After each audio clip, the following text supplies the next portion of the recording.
like to call the Senate to order. Mr. Clerk, will you call the roll? Barnett, Blackman, Blackwell, Blunt, Boyd, Branning, Bryan, Butler, Carter, Kaufman, Chazanall, Chisholm, DeBar, Delano, Doty, England, Fillingame, Frazier, Harkins, Hill, Hobson, Horn, Jackson of the 15th, Jackson of the 11th, Jackson of the 32nd, Johnson, Jordan, Kirby, McCollum, McDaniel, McLendon, McMahon, Michelle, Moran, Norwood, Parker, Parks, Pope, Seymour, Simmons of the 12th, Simmons of the 13th, Sojourner, Sparks, Suber, Tate, Thomas, Thompson, Turner, Ford, Whaley, Wiggins, Witherspoon, Younger.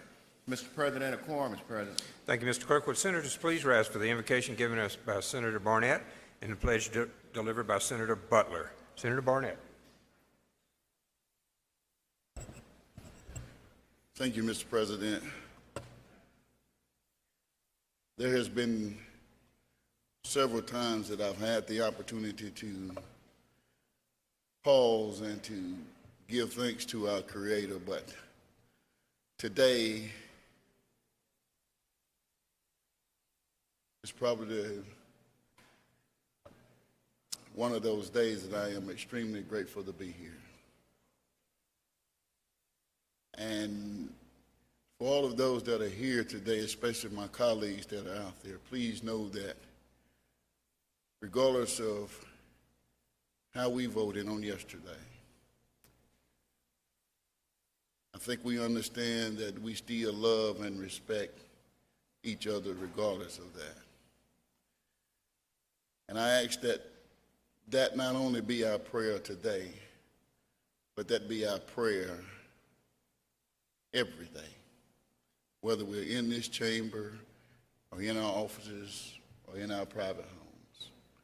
Let us pray. Father God, we bow today to say thank you. Father God, our hallelujah belongs to you. Father God, we realize that the blood still works. Father God, help us to realize that it is through your grace and your mercy that allowed us to be at this place. And Father God, as we go forward, we pray that you crown our heads with wisdom and knowledge, Father God, so that we can do those things that you would have us to do. And Father God, even when we depart this place, let us not depart as enemies, Father God, but let us depart as individuals, Father God, who may share different ideas on different things, but let us all understand, Father God, that you would have us to love each other. For it said in your word that thou shalt love one another as you have loved us, and this should be our greatest commandment. And Father God, again, we pause to say thank you, and we pray this in your most holy name. Amen. Join me in prayer. Pledge allegiance to the flag of the United States of America and to the republic for which it stands, one nation, under God, indivisible, with liberty and justice for all. Thank you, Governor. Now the reading of the journal. Senator Polk, you're recognized. Thank you, Mr. President. I move the Senate dispense with reading of the journal. Senator moves to dispense with the reading of the journal. All those in favor signify by saying aye. All opposed, nay. The ayes have it. Message and petitions, Mr. Clerk. Mr. President, there are none. Thank you, Mr. Clerk. Committee reports. Senator Polk, you're recognized. Mr. President, I move the Senate dispense with the reading of the committee reports. Senator moves to dispense with the reading of the committee reports. All in favor signify by saying aye. All opposed, no. The ayes have it. Now, next, the reading of titles, bills, and resolutions. Senator Polk, you're recognized. Thank you, Mr. President. I move the Senate dispense with reading of the titles of the bills and resolutions. Senator moves to dispense with the titles, bills, and the resolutions. All in favor signify by saying aye. Aye. All opposed, nay. The ayes have it. We'll move to the calendar.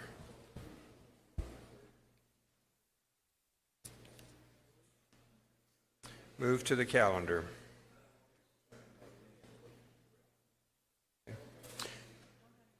One moment. Senator McMahon, for what purpose you seek recognition? Introduction. Please proceed. We'd like to ask Shane and Sarah Hooper to please stand, and their family. They're here visiting with us from Lee County, Mississippi. Please, I'd ask my colleagues to make them feel welcome.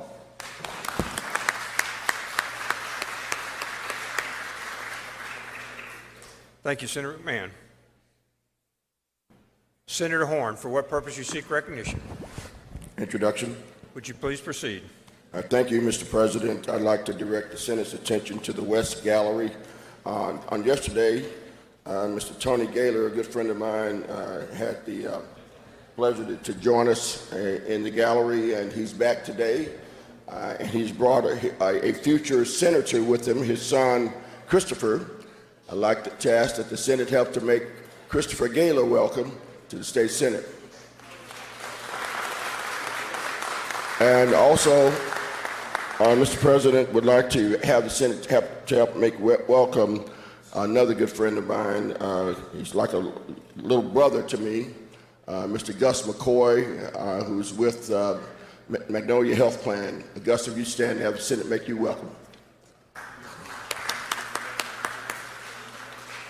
Thank you. Senator Norwood, for what purpose you seek recognition? Introduction, Mr. President. Please proceed.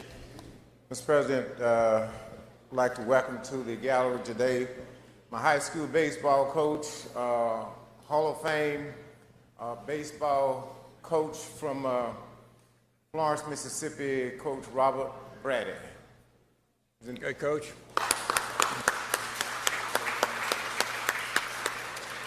Welcome, Coach Brady. Senator Blunt. Senator Blunt passes. Okay, I think we are ready for Senator. We'll go to the calendar, please. The rules for Senator Kirby. You're ready. Thank you, Mr. President. I'd like to, with no objection, like to call up items 1 through 6 in the rules calendar in block, and as title to be read. Mr. Clerk, please read the title. Senate concurrent resolution number 579. Congratulate JSU viral star Thomas Snacks Lee for winning the ESPY Award for Can't Stop Watching Moment of the Year.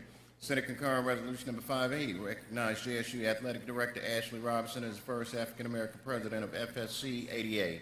Senate resolution number 50. Recognize law enforcement career and community service of Colonel Chris Gilliard on his retirement from MHP. Senate resolution number 51. Extend condolences to the surviving family of Sally Mae Cooley of Heidelberg, Mississippi. Senate resolution number 52. Commemorate June 19, 2020 as Juneteenth. Senate resolution number 53. Recognize military service of Mr. A.C. McKinney Sr. as World War II veteran and Purple Heart recipient. Make the usual motion, Mr. President. Senator makes the usual motion. Those in favor signify by saying aye. Aye. All opposed, nay. The ayes have it. Please proceed. Ladies and gentlemen of the Senate, these are all, as you can see, committee resolutions, and I don't, the Rules Committee has voted in favor, and I feel like they should all be recognized. So, ask for use of the morning roll call for final passage. Senators move for use of the morning roll calls. Anyone object to the procedure? Anyone wish to be recorded as voting no? Present. Seeing none, Mr. Clerk, all pass. Senator Kirby, you're recognized. Thank you, Mr. President. I'd like to call up item 7, Senate Resolution number 54, and I'd like to make a statement before I ask that the title be read. Please make your statement. Thank you, Mr. President. Ladies and gentlemen of the Senate, not many have put up with us up here for 50 years, but that we have a very special lady that has done just that. She's worked here for 50 years. We've been very blessed to have her. She's been not only a sweet and wonderful lady, but helpful to all of us, but she's been very professional in what she does. So at this point, Mr. President, I'd ask that the title be read. Item number 7, Senate Resolution number 54. Mr. Clerk, please read the title. Senate resolution number 54. Recognize Senate Legislative Services Secretary Linda Reeves for 50 years of public service to the Senate. Make your usual motion, Mr. President. Senator makes the usual motion. All in favor signify by saying aye. Aye. All opposed, nay. The ayes have it. Now, Mr. President, before I ask for the final vote, I know I'm not going to embarrass her to come to the podium, Mr. President, but if Linda Reeves will walk out here and let us, all of the Senate, tell her how much we appreciate her working here for 50 years.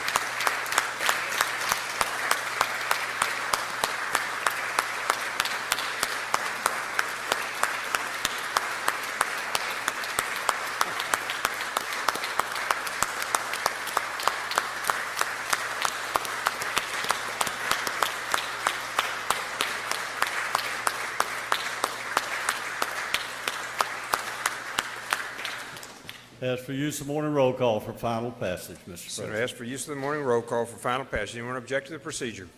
Anyone wish to be recorded as voting no? Present. It passes. Linda, thank you so much. You made the statutes of the state of Mississippi much better for all your efforts, and much better had we just drafted it ourselves. So thank you very much. All right, local and private. Senator McMahon. Senator McMahon, local and private. Pass. Motion to reconsider. Any motions to reconsider? Seeing none, that's 10, 11, 12. I'm sorry, Senator Bryan, I did not see you. Senator Bryan?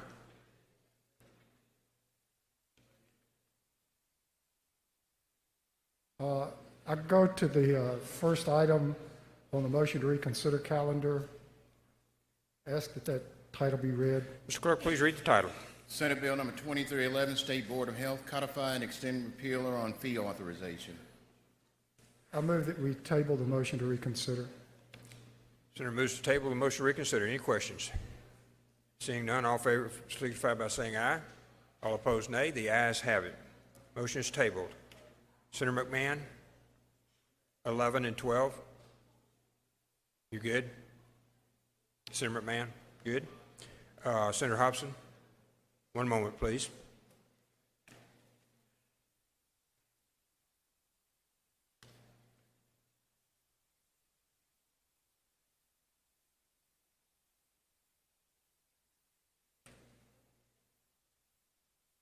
Thank you, Mr. President. I've been requested by one of the members to bring this up for reconsideration so that she may cast her vote. So I would move that we reconsider the vote by which House Bill, I'm sorry, first have the title read, please. Which one, Senator Hobson? Item 13, House Bill number 1702. 13, Mr. Clerk. House Bill number 1702, appropriation Educational Television Authority for. I move that we do reconsider the vote by which House Bill 1702 passed yesterday for the purposes of allowing a member to vote her conscience. All in favor signify by saying aye. Aye. All opposed, nay. The ayes have it. Please proceed. Thank you, Mr. President. I ask that we now move to adopt the conference report on House Bill 1702 that was adopted yesterday. And I ask use the morning roll call on adoption of the conference report. Right. Use the morning roll call.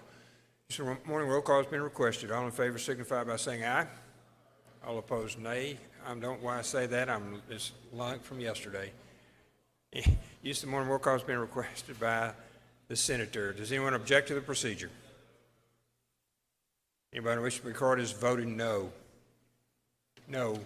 Seymour, Hill, Sojourner, Seymour, Hill, Branning, present. Branning, present. No. Senator Blackwell is no. Senator Polk, no. Senator Polk is no. Okay, Mr. Clerk, would you please read the no votes? Voting no or nay, Seymour, Hill, Sojourner, Blackwell, and Pope. Branning is present. Senator Thompson, you're recognized. One moment. We have Senator Thompson recognized. 1 second, please. I'd like to announce a pair, Mr. President. Please, sir.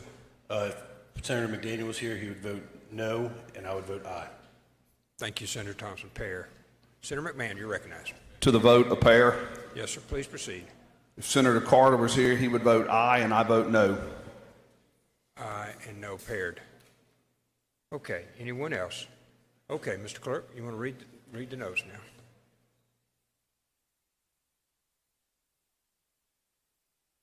Voting no or nay, Seymour, Hill, Sojourner, Blackwell, and Pope. Branning present. Pair. McDaniel no. Thompson yes. And Carter yes. McMahon no. Senator McClendon, for what purpose you sent recognition? To the vote, Mr. President. Please proceed. I'd like to pair my vote with Senator Jackson. I vote yay. He votes nay. Thank you. Pair. Anyone else? Thank you, Senator. We'll move back to the calendar for concurrence and non-concurrence. Senator Younger? Good. Chairman Polk? Good. Chairman Johnson? Good. Chairman Bryan? Good. In-conference appropriation, Senator Hobson. Thank you, Mr. President. I ask that we pass on items 18, 19, and 20 and have them retain their place on the calendar. Go to item 21 on the calendar and have the title read, please. Item 14 through 18, 19, 20 are retain their place on the calendar. We go to item 21. Mr. Clerk, please read the title. House Bill number 1713, appropriation, Medicaid Division of. Move adoption of the conference report and would explain that the final action on the Division of Medicaid is $6,611,606,527, of which $899,173,333 is state support. This does include a slight reduction to Medicaid. We cut $32,069,976 out of off of LBR, and some of that includes some unfunded vacant positions. The 3% cut was possible largely because of due to the coronavirus relief efforts. The state enjoyed an increase of 6.2% on their matching funds. The federal government now pays 83.18% of the state, and the state pays 16.82% of all Medicaid medical expenses. We did change up some performance measures and some other items that were requested by the Division of Medicaid. We also, on the part that went to the Delta Health Alliance, we put in some specific performance measures for Delta Health Alliance to meet as they receive some funding through the Division of Medicaid. I'll yield for questions, Mr. President. Any questions on item 21, 1713? Senator Hill, for what purpose you seek recognition? I'd like to speak at the proper time. Speak at the proper time. Other questions? Questions from Senator Hobson. Senator Hill, you're recognized to speak.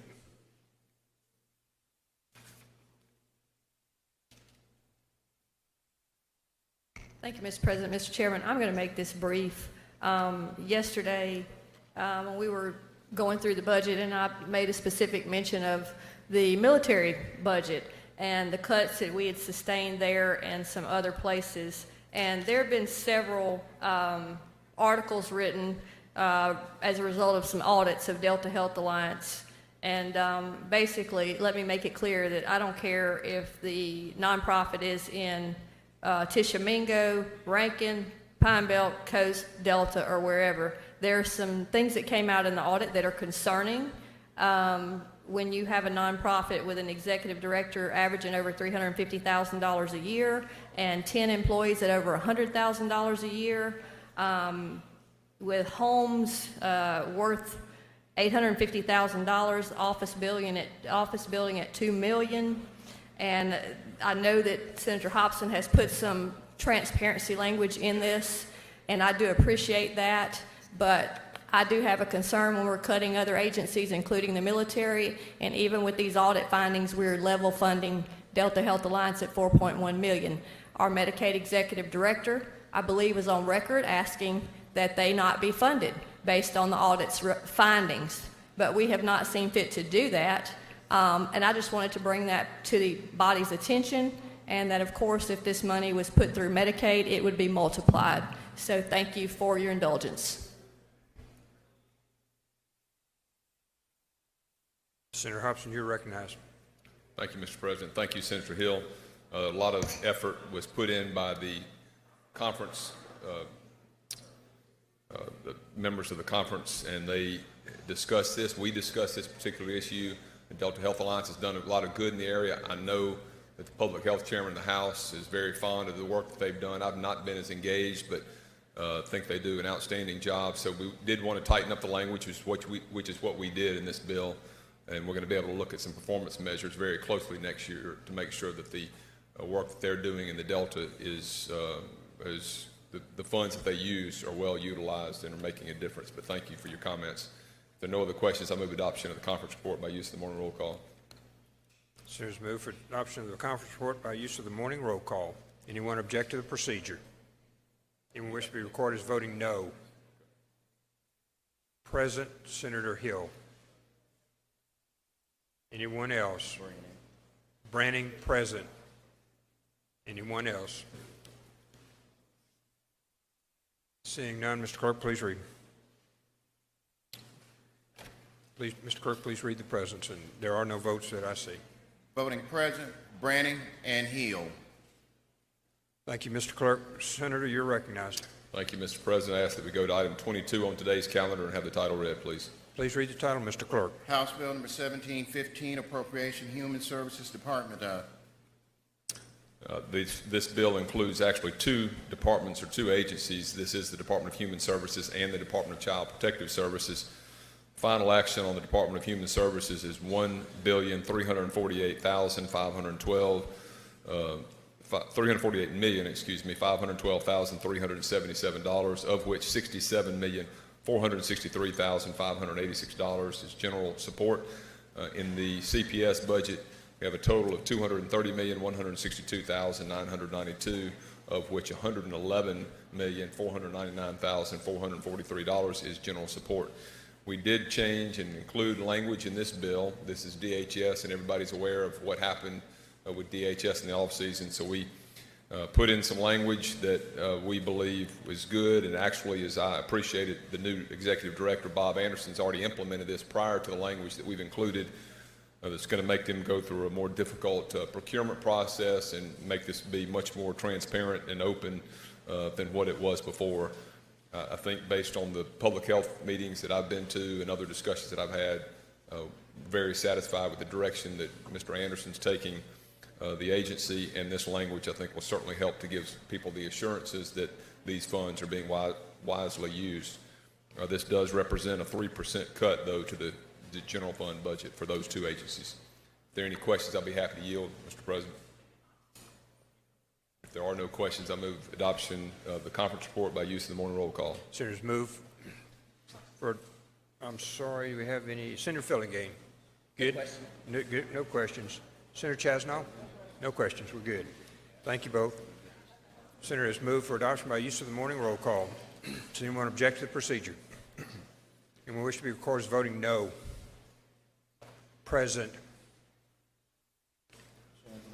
Senator Chasnow present. Senator Fillingham Thank you, Mr. President. I'd like to be recorded as not voting on that item. not voting. Senator Fillingham not voting, Mr. Clerk. Senator Turner no. Turner forward.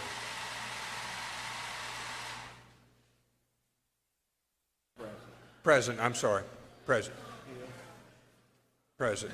Senator Hill? Present. Anyone else? Anyone else? Mr. Clerk, please read. Voting present, Chazanall, Turner, Ford, and Hill.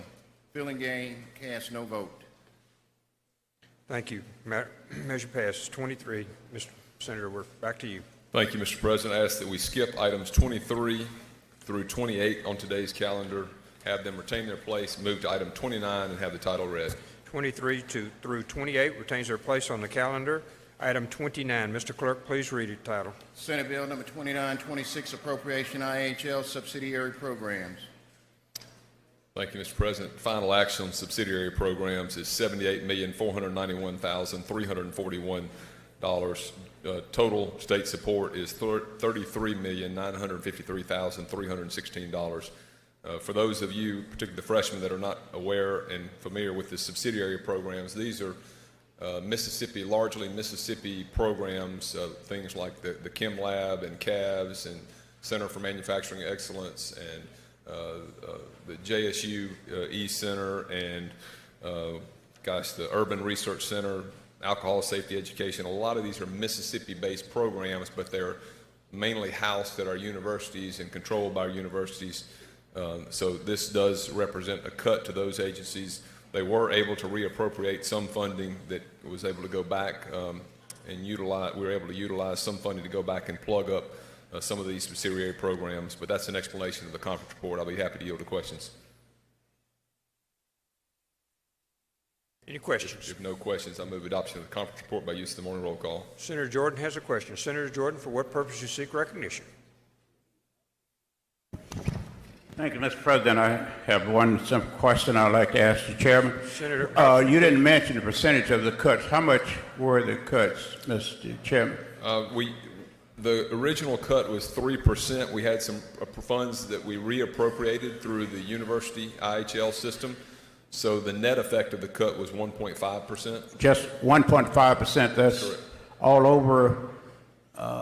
That's the net cut of the whole project, the amount of resources compared to last year? Right, that's correct, off of LBR.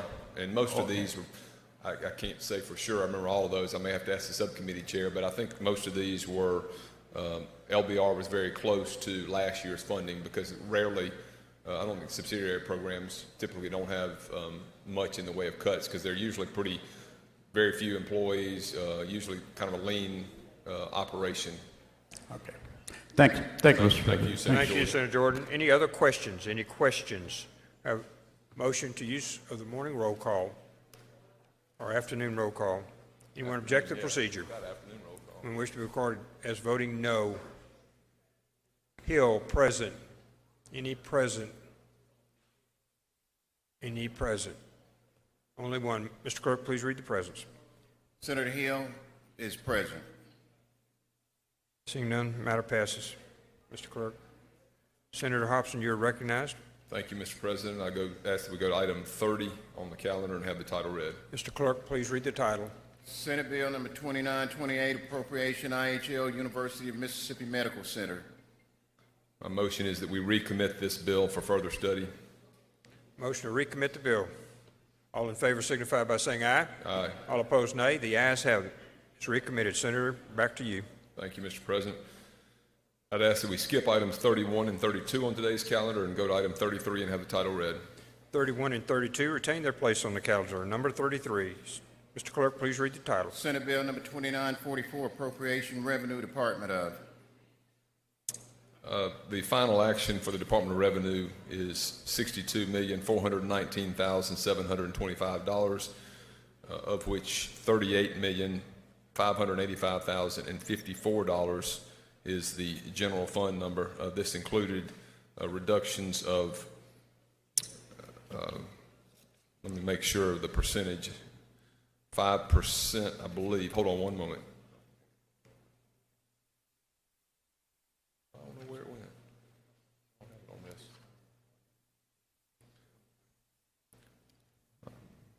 this. 5%, yes, 5% reduction for the Department of Revenue. We're able to utilize some special fund authority the department had to help fill a couple of vacant pens, and also for the IT support and computer program that they use at the Department of Revenue, and for some operational expenses. All of that was utilization of special funds that were presently existing within the Department of Revenue. Happy to yield to questions. If there are none, I'll move Questions. to the conference Questions report. from the Senate. Questions. Seeing none, we're ready for your motions, Senator. That's not yet. Use of the afternoon roll call. Afternoon roll call, I'm sorry. Thank you, Senator. Anyone object to the procedure? Anyone wish to be recorded as voting no? Present? Seeing none, bill have passed. We'll take one moment, please, for recognition of former member of the House, Steve Holland, who has joined us from the gallery. Senator, nice to see you.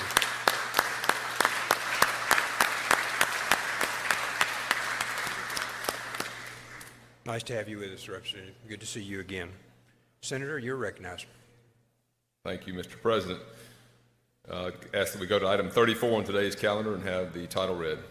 Number 34, Mr. Clerk, please read the title. Senate Bill number 2949, appropriation Transportation Department of, State Aid Road Construction Office of.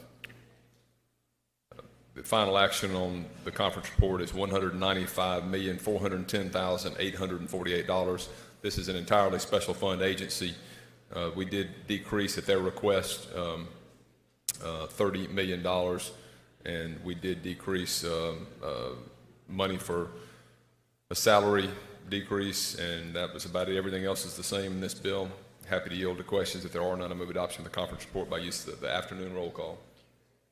Senators, move by adoption by use of the afternoon roll call. Does anyone object? Anyone wish to be recorded as voting no? Present? Seeing none, it passed. Back to you, Senator Hobson. Thank you, Mr. President. I ask that we skip items, let me see, 35, 36, and 37 on today's calendar, have them retain their place, go to item 38 and have the title read. 35, 36, and 37 retain their place on the calendar. Item 38. Mr. Clerk, please read the title. Senate Bill number 2978, appropriation IHL, general support.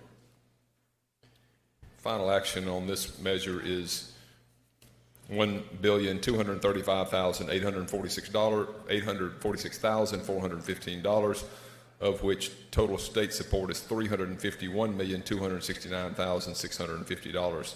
This did include keeping some lapsed errors funds in the bill. Also, we did not cut the errors program. We cut the rest of the agency about 3%, but we're able to the overall cut when you put back in the errors funding and the other lapse funds was a total general support cut of 1.33%. Be happy to yield to questions. Any questions? Any questions? If there are none, I move adoption of the conference report by the use of the afternoon roll call. Use of the afternoon roll call has been requested. All those in favor? I'm sorry. Anyone object to the procedure? Anyone wish to be recorded as voting no? Present? Seeing none, we'll go to Senator Polk for a moment.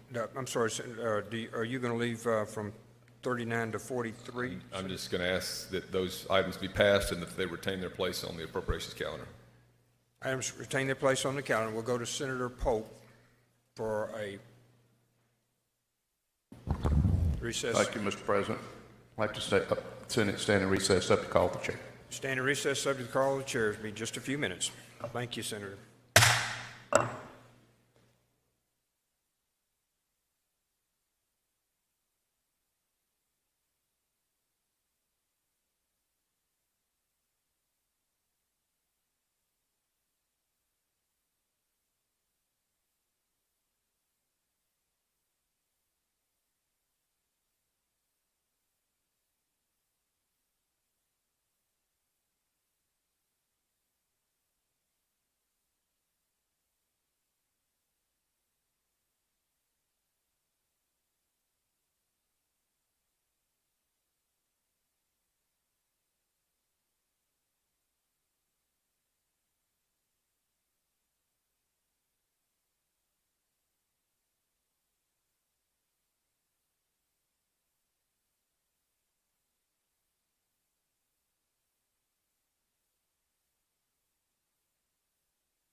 Senate is in session. Senator Kirby, you're recognized. Thank you, Mr. President. I'd like to call a Rules Committee meeting in 10 minutes, or around 4, but 10 minutes in room 216. Room 216 for a Rules Committee meeting. Senator Polk, you're recognized. Thank you, Mr. President. I move the Senate stand in recess up to call of the chair. Subject to call of the chair. All in favor signify by saying aye. All opposed, nay. The ayes have it. Subject to call of the chair.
While we're waiting to re-adjourn, Senator Jordan, you're recognized for an introduction out of order. Thank you, Mr. President. In the South Gallery, we have some friends from the city of Jackson here, Mr. Lamar Johnson and his wife, in this South Gallery. And I'm going to ask them to please stand and let's make them welcome.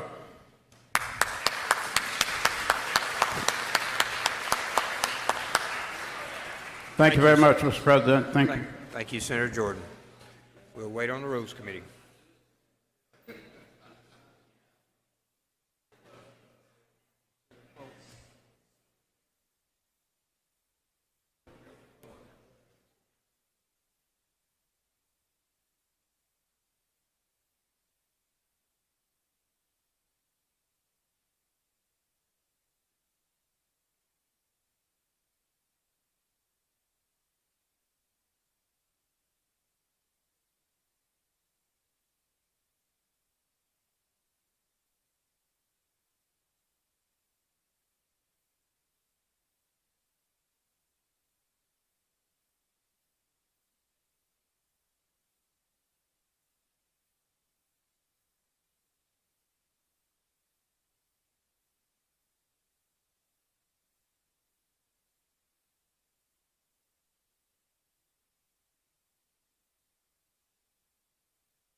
Senate is in session. Mr. Clerk, please read the committee report.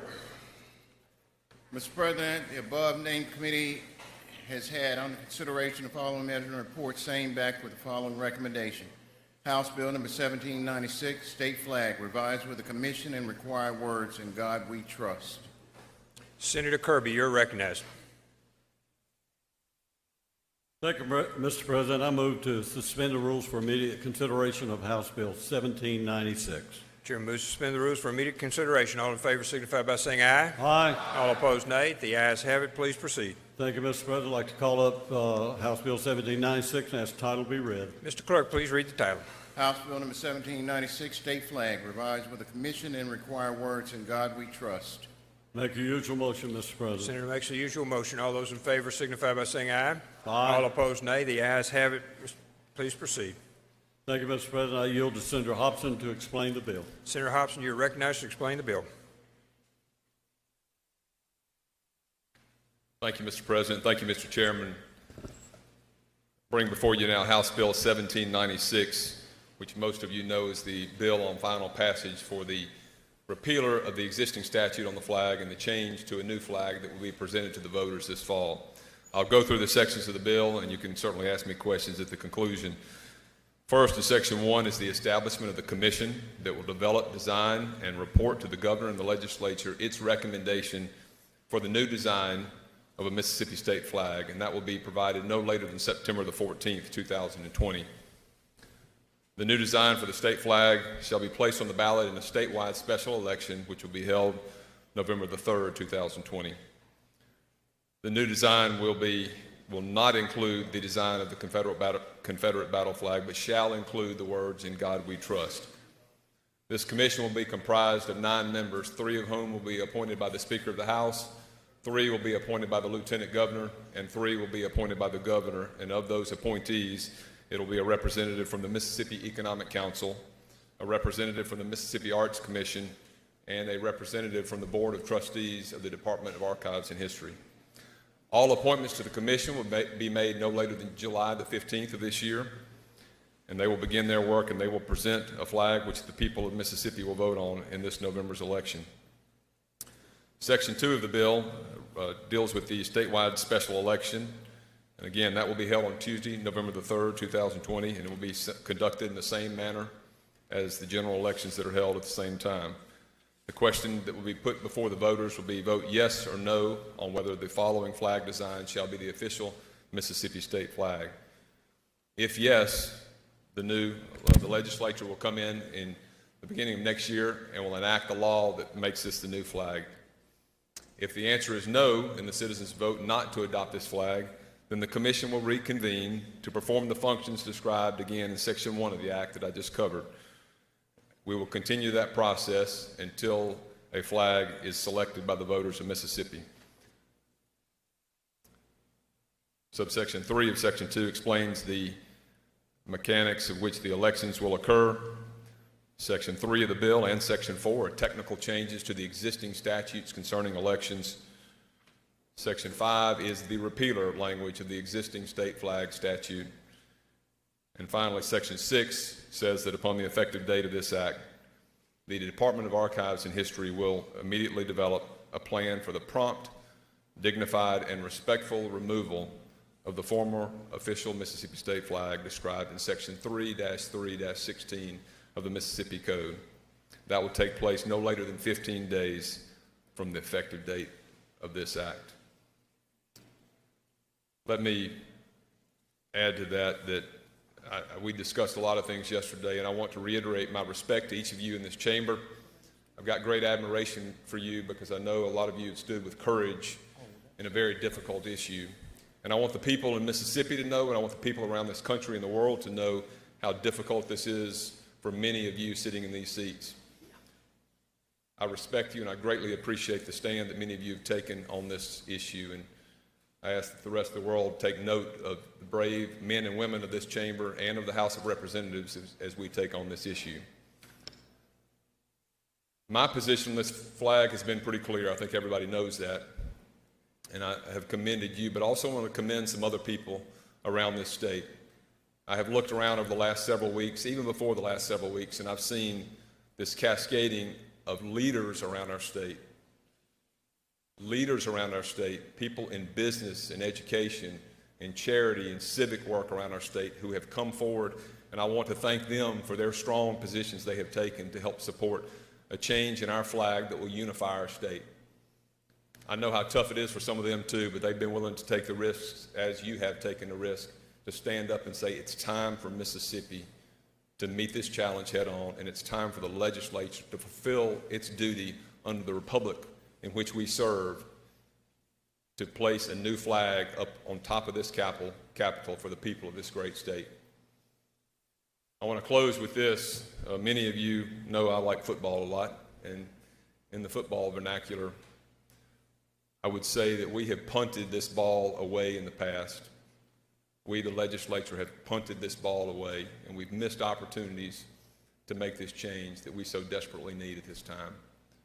But right now at this time, in this great state in which we live, on this date, we have an opportunity to push this ball across the goal line. We're at the 1 yard line right now.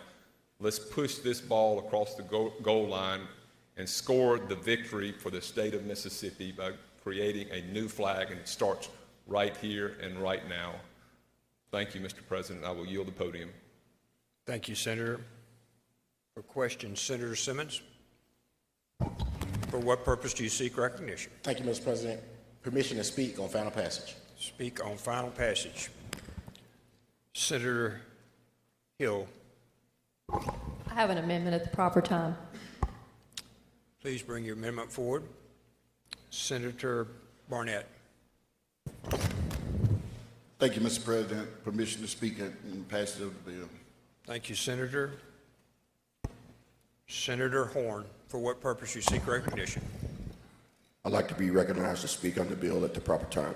Thank you, Senator Horn. Senator McMahon.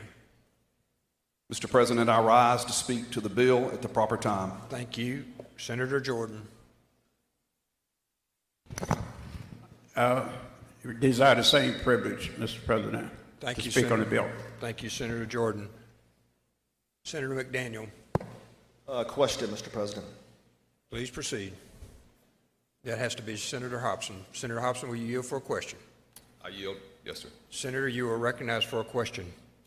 Thank you, Mr. President. Mr. Chairman, I know most of the arguments have been made, and much of this today is a formality, obviously. I think we know where this is heading, but I do have a couple of concerns.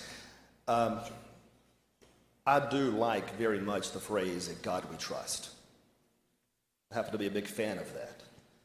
But a large percentage of our state aren't Christians. That percentage apparently is growing every day. Throughout the history of our country, there have been multiple federal lawsuits seeking to have that phrase removed from our currency.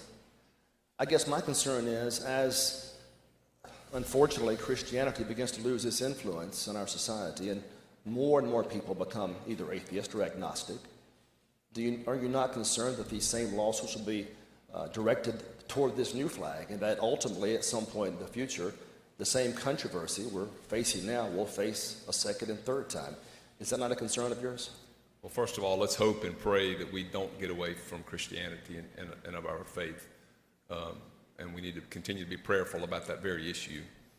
Second, I would say that the issues of the currency have been debated and tried before, and they remain, "In God We Trust" remains on our currency. I know of at least one other state flag that has "In God We Trust" on it. To my knowledge, that has not been challenged, certainly has not been defeated because it's on their flag. So I'm not concerned about that. Who knows what the future holds, Senator McDaniel, but I'm certainly not afraid of putting that on our state flag. In fact, I'm proud to put that on our state flag, and I hope it stays there forever. Yeah, we'll face those challenges. I actually like it very much as well. But the legal concern is still something to be, for this body to be concerned about. My second concern, using that same phrase, again, I want to be clear, I like the phrase very much. But there's a large population, a large percentage of people in this country that don't like the phrase at all. It's safe to say they're going to be offended by that phrase, isn't it? They could be, I suppose. But I'm sure, as I mentioned yesterday, you could draw up 1,000,000 different flags, and you're going to find somebody that's offended with each of those flags. So I'm not going to let that stop me from voting on a flag that I think that is appropriate for our state. And yet the fact that some are offended by our present flag will conclude that we should change it. That's what I was talking about yesterday. I'm trying to find that number. If we know for a fact, and I'm speculating, but the polling seems to indicate that the number of individuals in this country that are offended by the "In God We Trust" language probably amounts to about 18 to 19%. So we must confess that we're going to make people mad one way or the other here. The argument yesterday is, if it offends our brother, we shouldn't do it, but we're about to offend them again. Is there a flag in existence anywhere in this world that wouldn't be potentially offensive to someone in this society? Probably not, but I also want to go back to the statement I made yesterday when I said that our current state flag is offensive to 40–50% of the people in our state, I believe. Which is roughly about the same amount of people that find our monuments offensive. I don't know if that's true or not. It is, and if that's the standard by which we're now measuring... You've got some polling that I don't have. Yeah, I'm just concerned about the numbers because objectively, I'm just trying to find that number, at what point it triggers this state to take action against things deemed offensive. Well, Senator, you know we passed a law, I think you and I voted on it, to make sure that our monuments are not moved to Mississippi. We've got an existing law in the books in the state of Mississippi that monuments related to people that fought in wars cannot be removed from their location unless they're placed in a location that is equally prominent. So people can continue to debate that issue, but that's not the issue before us here today. Right, but I think the language is more suitable location, and we're already seeing these monuments moved from courthouses. We're watching this controversy arise in Oxford. I guess my concern is I keep hearing people say the slippery slope argument is a logical fallacy, and indeed most times it is. But in this particular instance, the philosophical underpinning of this movement seems to want to move, erase, or censor anything it potentially finds offensive. I'm just trying to figure out, where do we draw the line? Senator, if you and I are sitting in the seats where we are right now, we continue to be members of this legislature, any matter that comes up before us, I'm willing to take a stand on it, as you are. I've said that before. I think that's our duty, our responsibility. So if there's a measure that comes before us that's trying to challenge the ability to do certain things, I'm willing to stand up here and take a vote on it. And I'll consider that measure as you would when it comes before us. I guess my concern is if the number is 32% or 35% or 40%, we're going to be here an awful lot in the future, moving monuments, erasing history, trying to determine the best course of action for this state instead of just embracing the differences that we have. I'll tell you what's important. Is that not a fair concern? What's important is when you get 50% plus in this chamber and in the House of Representatives. Those are the numbers that I'm going to look at. When you get the numbers to pass or defeat a measure that's before us, because that is our bound constitutional duty to take those measures on and handle those. If we get over 50% that says we should or should not change something, that's the way it works in our democracy. Well, I'm glad you mentioned this constitutional duty, because over the last week we've heard from multiple people in this chamber, and I guess elsewhere, that for whatever reason it was constitutionally impermissible for us to put a ballot initiative on the ballot. Did you hear that argument? I've heard that possibly the previous vote of the people was unconstitutional. Right. There's quite a few people that argue that no matter what happens in this body, that it was impermissible, unconstitutional, they said. In fact, they said the Constitution hasn't changed, and our job is to uphold the Constitution. If that's the case, then we are not allowed to put a referendum on the ballot. That was their argument, wasn't it? Well, if you feel like that, if you feel that way, then you certainly need to vote for the measure I have in front of you right now, because I do not feel that way. This will allow you to make a decision, and if the people decide later on and somebody wants to challenge it, then we can take it up at that time. Yes, sir. I do not feel that way. I felt just the opposite. I thought their argument was just dead wrong. But they made the argument, and if we accept it the way they wanted us to accept it, I guess my concern is if there is a legal argument to be made that this is unconstitutional, aren't we about to put some vote on the ballot? I've heard that argument, but I have yet to see an opinion that says affirmatively that it is unconstitutional. I understand. Have you got an opinion that we can look at that says that's unconstitutional? I was just wondering if I was the only one that heard those two very conflicting arguments this week on the same issue, and now I'm wondering, has the Constitution been changed in the last 6 or 7 days? I don't think it has it? No. So what was Again, so what was unconstitutional 5 days ago has now all of a sudden become constitutional? I said I've heard that argument, and you said it too. I think we're saying the same thing. We both agree those arguments have been made. I appreciate your points, but there has been no case that I'm aware of in Mississippi that has affirmed that it is unconstitutional to allow the people to vote in a particular measure. So, Mr. Chairman, I appreciate your position. Thank you very much. thank you, Senator Thank you, McDaniel. Senator Chasanoff. For what purpose you seek recognition? For a question. Will you yield for a question, Senator? I certainly do. Senator Chasanoff is recognized. Thank you very much. My question is a little different. I'm interested in knowing who will submit designs. This is being done very rapidly to be on the ballot in November. And how, unless I missed it in reading this, how will the designs be submitted to the commission? And who will be responsible for submitting these designs? Thank you, Senator Chasanoff. You'll note that the 9-person committee will determine what that is. You will see that there are functions starting on line 67 that they can perform. They can have public meetings, they can receive public comments, they can collect and examine, consider information, they can consult with experts, representatives of organizations and associations, etc. So there are opportunities for them. They're going to have to move rapidly, no question about it, but there are opportunities for them. So will they then advertise for designs to be submitted for their consideration? I don't think the bill speaks directly to that. It just says that they can do these, commit to these functions, and certainly anybody that wants to submit things to the commission should be allowed to do so. Well, I hope that they're able to move rapidly because this is going to take a lot of work very fast. And if we're changing a design, I hope that we will have some good selections to choose from. And I'm speaking from my previous career as an art teacher because it's important that the symbol that is chosen is one that people can rally around, because otherwise we'll just have a different symbol and not one that is pleasing to us. We need to remember that this is something that the people of Mississippi need to be able to rally around. And that's the reason I wanted to ask you about how the submissions to the commission would be made.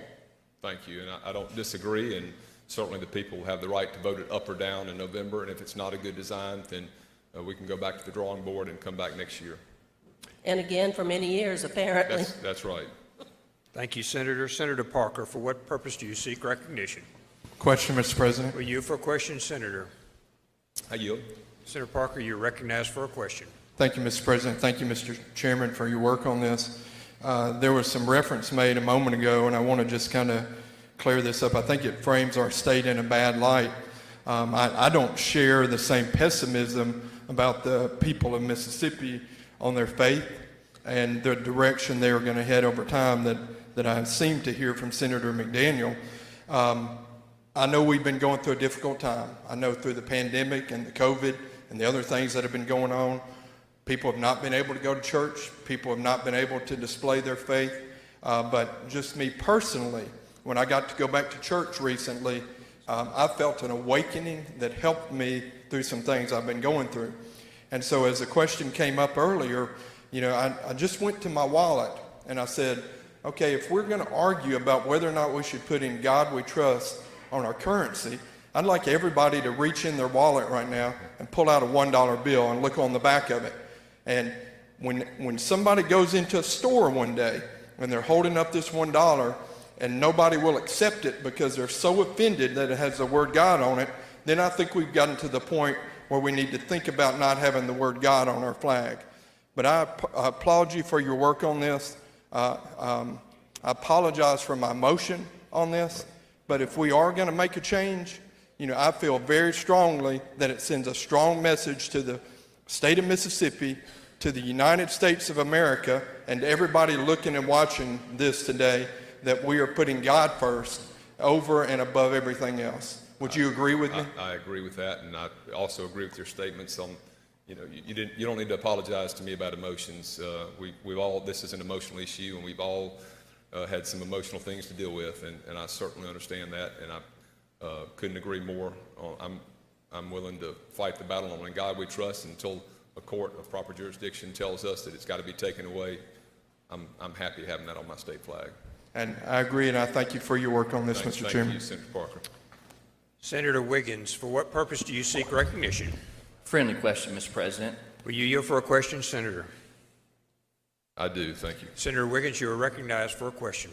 Thank you, Mr. President, and I too concur with Senator Parker. And I also want to clarify something that Senator McDaniel has said, because I think there's been a lot of confusion that's been put out there. And when I was hearing his question, it sounded like some of that confusion that was going on. So I want to set that straight. So in this legislation, we are having a vote, correct? Am I on the flag, right?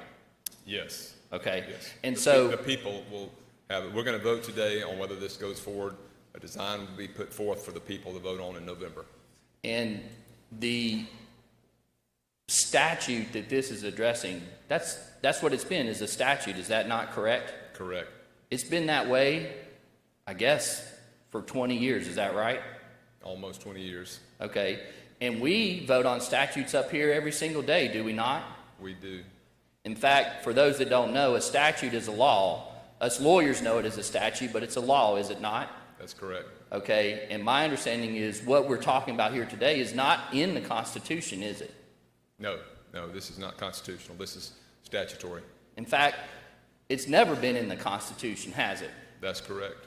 Okay, and so there actually is in Mississippi a procedure for putting something in the Constitution, is there not? There is. And that is by a referendum of the people, is it not? Correct. And that procedure is available to anybody and everybody in the state of Mississippi for whatever issue they want, if they so choose to put it into the Constitution. Is that not right? That's correct. And in fact, I think that has actually happened, and the legislature has to take that up, and we've addressed some of that this session, have we not? Yes. Okay. So what we're doing here is simply addressing a statute that is already on the books. Am I right in saying that? That's correct, yes. And so this debate or this question about constitutionality, when you go read the Mississippi Constitution, it's not really an issue, is it? I'm not sure. Can you restate the question? Let me make sure. I'm sorry, on this flag issue, into what Senator McDaniel had said, there's people talking, and let me back up about that. We've heard a lot of things being talked about on this issue, have we not, outside of this building? Yes, definitely. Okay, and that's why we are a state and a country of laws, are we not? Correct. Because what we pass is what becomes the law, and you're a fine lawyer, I will say, and a lot can be talked about, but as lawyers, we go back and look at the law, do we not? That's correct. Okay. And just while I'm kind of on this constitutional law professor role, we have the Constitution, and then we have statutes that the legislature passes, right? That's correct. And that goes on in every state in the country, does it not? As far as I know, it does, yes. And on the federal level, we have the Congress, which passes our laws, but then we have the Constitution, which actually, whatever's in the Constitution is higher than what the laws are that Congress passes. That's true. Okay. Yes. So we're simply addressing, we're doing the business of the legislature as we do every single legislative session, are we not? Right. We're addressing a statute that was enacted by the legislature in 2001, I believe. Thank you, Mr. Chairman. Thank you, Senator Wiggins. Senator Doty, for what purpose you seek recognition? For a question. Will you yield, Senator, for a question? You're recognized, Senator Doty. I have a question about the composition of the commission. So it has 3 appointments by the Lieutenant Governor, 3 by the Speaker of the House, and then 3 members appointed by the Governor, and then it's specified that the Governor's appointments must be a representative from the Economic Council, a representative from the Mississippi Arts Commission, and a representative from the Board of Trustees. I'm just curious as to why that distinction is made in those appointments and that limitation on the Governor. This is a House bill. You'd have to go ask the House members that drafted the bill, Senator Doty. That's all I can tell you. Thank you, Senator Doty. Senator Carter, for what purpose you seek recognition? Friendly question. Senator, will you yield for a question? I yield. Senator Carter, you're recognized. Thank you, Mr. President. Thank you, Mr. Chairman. I know that there's been a lot of pressure in the chamber. I know people have gotten numerous questions through email, through Facebook posts, that it's social media. We're not doing something that's unprecedented in this country. There has been other legislatures that have changed their state flags before. Is that correct? Absolutely. Absolutely. I just wanted to make that clear. Yes. Thank you, Senator Thank you, Carter. Senator Carter. Senator England, for what purpose do you seek recognition? Question, Mr. President. For you for a question, Senator. I will yield. You're recognized, Senator England. Thank you, Mr. President. Chairman Hobson, I noticed on line 38 of this bill, the new design of our new flag shall not include the design of the Confederate battle flag. Is that correct? That is correct. Okay, and that's that's specifically on our current flag. That's the upper left corner of the canton, known as the canton of the flag. Is that right? Right. Senator Hobbs, I understand that when some people look at that canton on that flag, they conjure up images of gray-clad soldiers leaving home, going to fight for their native state, carrying their Bibles, and charging off into the field of battle. Is that correct? Correct. I'm sure. I mean, I assume that's the case. Chairman Hobson, you represent the city of Vicksburg, correct? Yes. And you have a great, wonderful big battlefield there and a nice museum. Is that right? I do, and I'm proud to have folks come and see what took place there because it helped shape our country. That war, as tragic as it was in many senses, it helped unify us as a country and make us a better place to live and a stronger country and the most dominant, best country in the entire world. And I think that battle and the rest of the Civil War were a key part of making our nation so wonderful and strong. And I agree, Senator Hobson. In fact, I've heard the quote that, and I believe it may have been the late, great Mississippi author Shelby Foote, I'm not sure, that said, in order to understand America, you have to really have an understanding of our Civil War. Have you heard that quote? I've heard the one about you have to understand Mississippi, but I think that was a Faulkner quote that I'm referencing. But there may have been one on the Civil War, too. Gentlemen, the 20 minutes has expired here. If we're going to go further, we'll have to expend it. Are you complete? Mr. President, if I may extend for just 2 minutes. The senator has asked for an extension for 2 minutes. All in favor signify by saying aye. Aye. All opposed, no. You have 2 minutes, Senator. Thank you. Thank you, Mr. President. Senator Hobson, that flag in 1861, that canton, that Confederate battle flag in 1861, I've seen that image in other places, such as our Mississippi Civil Rights Museum. Have you had a chance to go out there? I've been in, but I haven't taken the full tour yet. Need to do that. It's a great, great museum. Well, I've seen that same image out there. And I worry that sometimes we look 160 years back into our past rather than looking 60 years back into our past. And I don't think it's unfair for people to look at that image and see Civil War heritage, correct? Would you agree with that?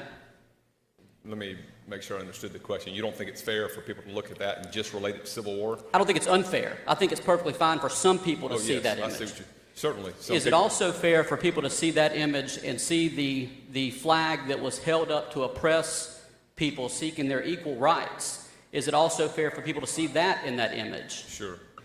Is there anything on our flag that provides any sort of context for when someone walks into a courthouse or walks into a schoolroom or walks into this Capitol? Is there anything that tells someone, when you see that image, think this and not that? Is there anything that says that? No. So by removing this, if we pass this bill today, which I support, if we remove that canton from this flag, we remove any chances of someone seeing that that canton as a sign of oppression, would we not? That's correct, yes. Yeah. Thank you, Senator Hobson. Thank you, Senator England. You got it? Thank you, Senator. The rules require extensions of 10 minutes at a time. So Senator Hobson's time has expired. So Senator Hobson, do you want to make a motion to extend? I don't have any desire to make a motion to extend, not right now, but I'm happy if I need to be badgered or interrogated more, I'm happy to do so if the members would like. I don't have anything else to say. I've stated yes for Mr. Does anyone have any other questions? Because time has expired. Any other questions? Any questions? Senator Sojourner? Good.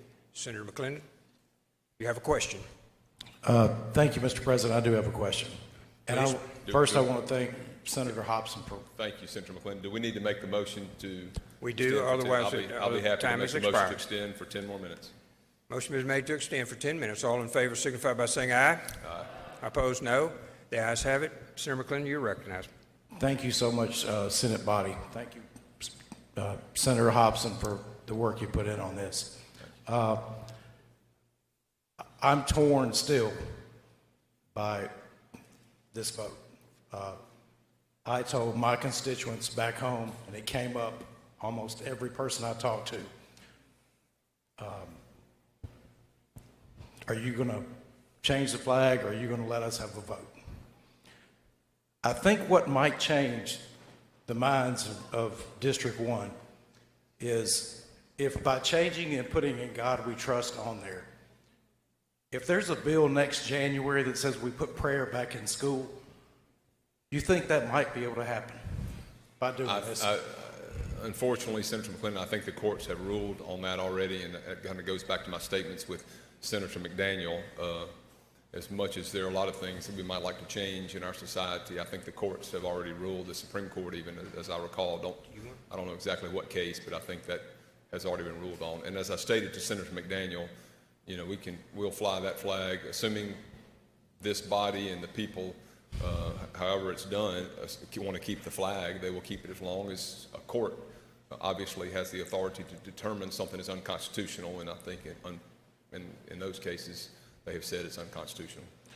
And I don't think just because they said they wanted to vote on it, that they would vote for that flag. I'm going to be upfront right there. And like Senator Parker, I have trust in the citizens of Mississippi. And that is why I want to give them a vote, to be able to vote, to do away with it or keep it.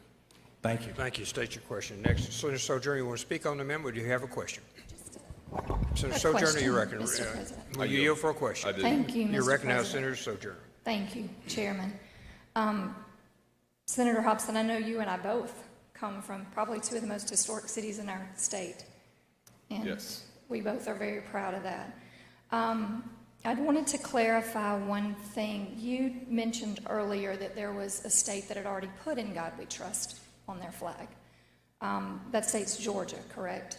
Correct. And the full body of that flag, do you know what that flag is? You know, I've looked at it before. I think they've got a blue canton in the upper left corner, and it's, if I recall, I think it's got this same or similar symbol to the University of Georgia, the I don't know what that is, gazebo, cupola, and That's it's right. got "In God We Trust" underneath it, and it's got, I think, 3 stripes, but I don't recall it. Yeah, in the detail. full body of the state flag of Georgia is the official stars and bars, the first official national flag of the Confederate States of America. "In God We Trust" lies inside the circle of the 13 stars, and it is surrounded by the emblem of the state of Georgia, which is also included in the Georgia. I just bring that question up because I wanted to clarify in the language of the bill. It specifically says that the flag cannot contain the Confederate battle flag. Does it speak to emblems of other historical significance of our state, even if they are Confederate symbols of our state? It does not. So I guess we could indeed have something similar.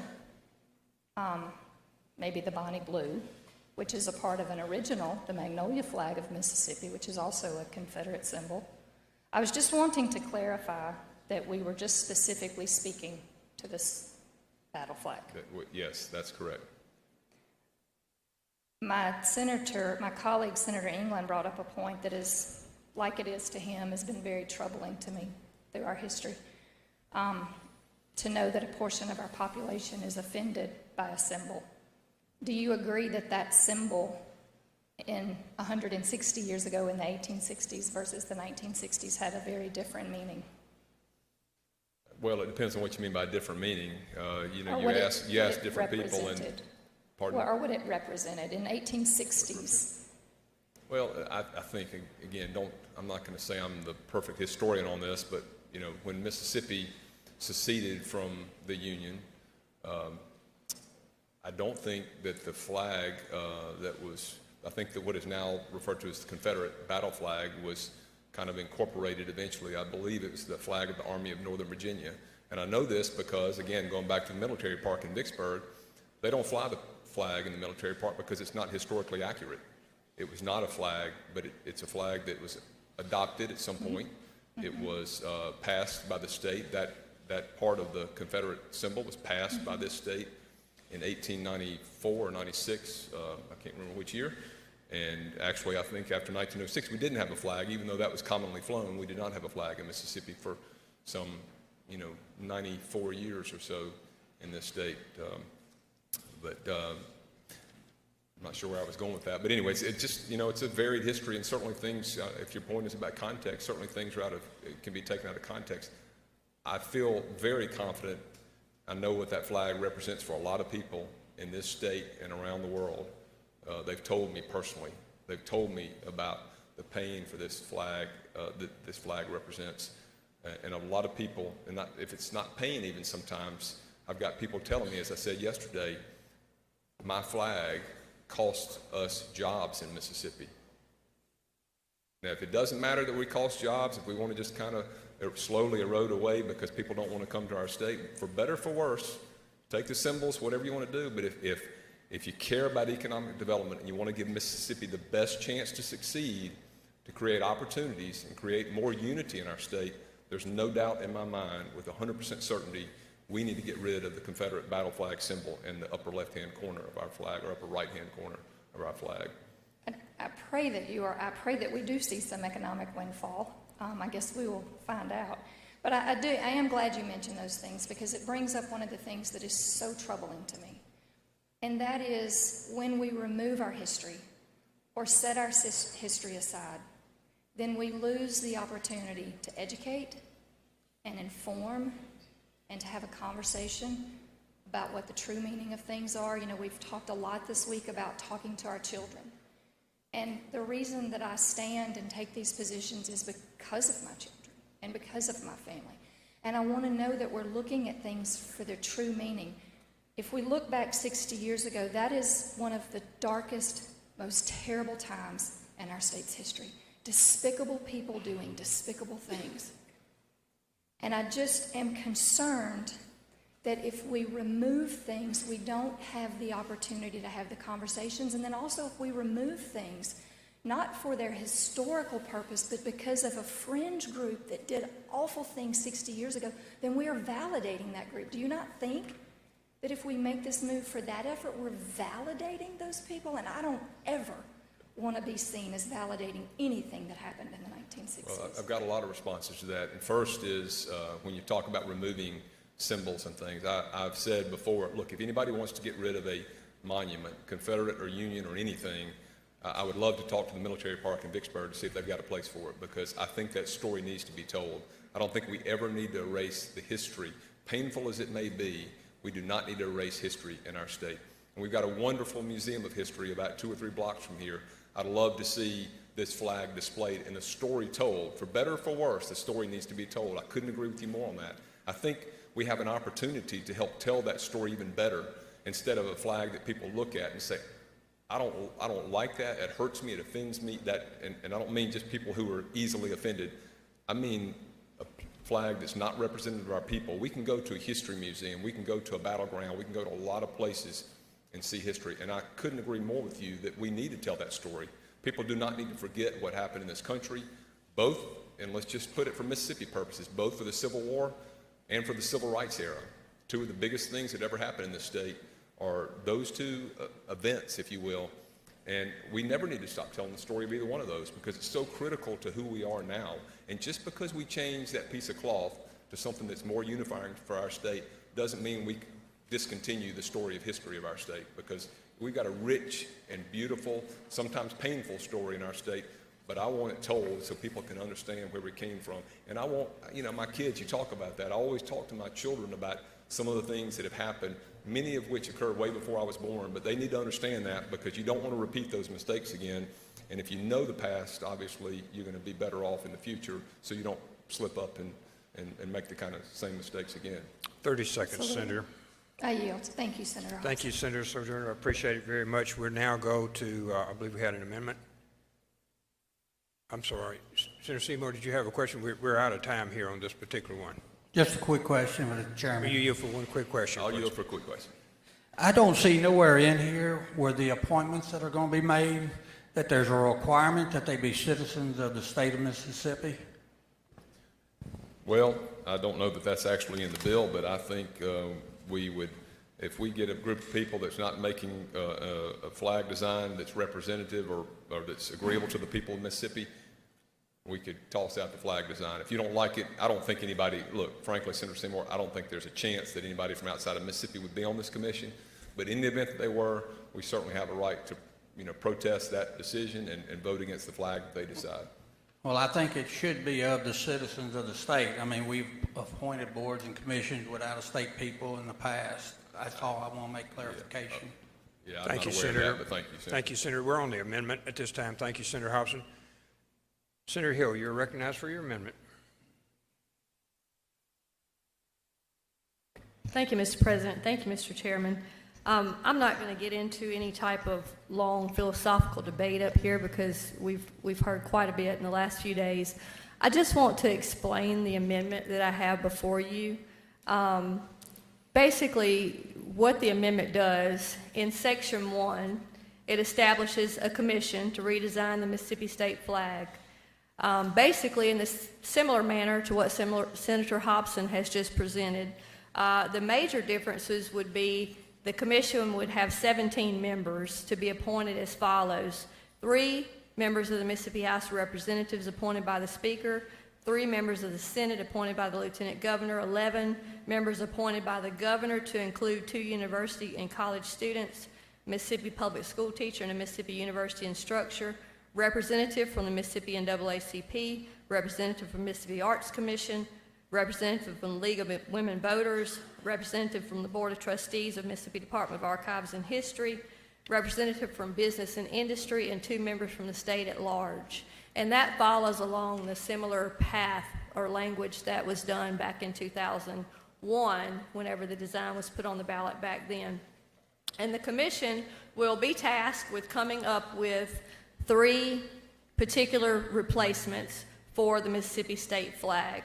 And that would be their task. And they would report to the governor and the legislature no later than January 1st, 2021.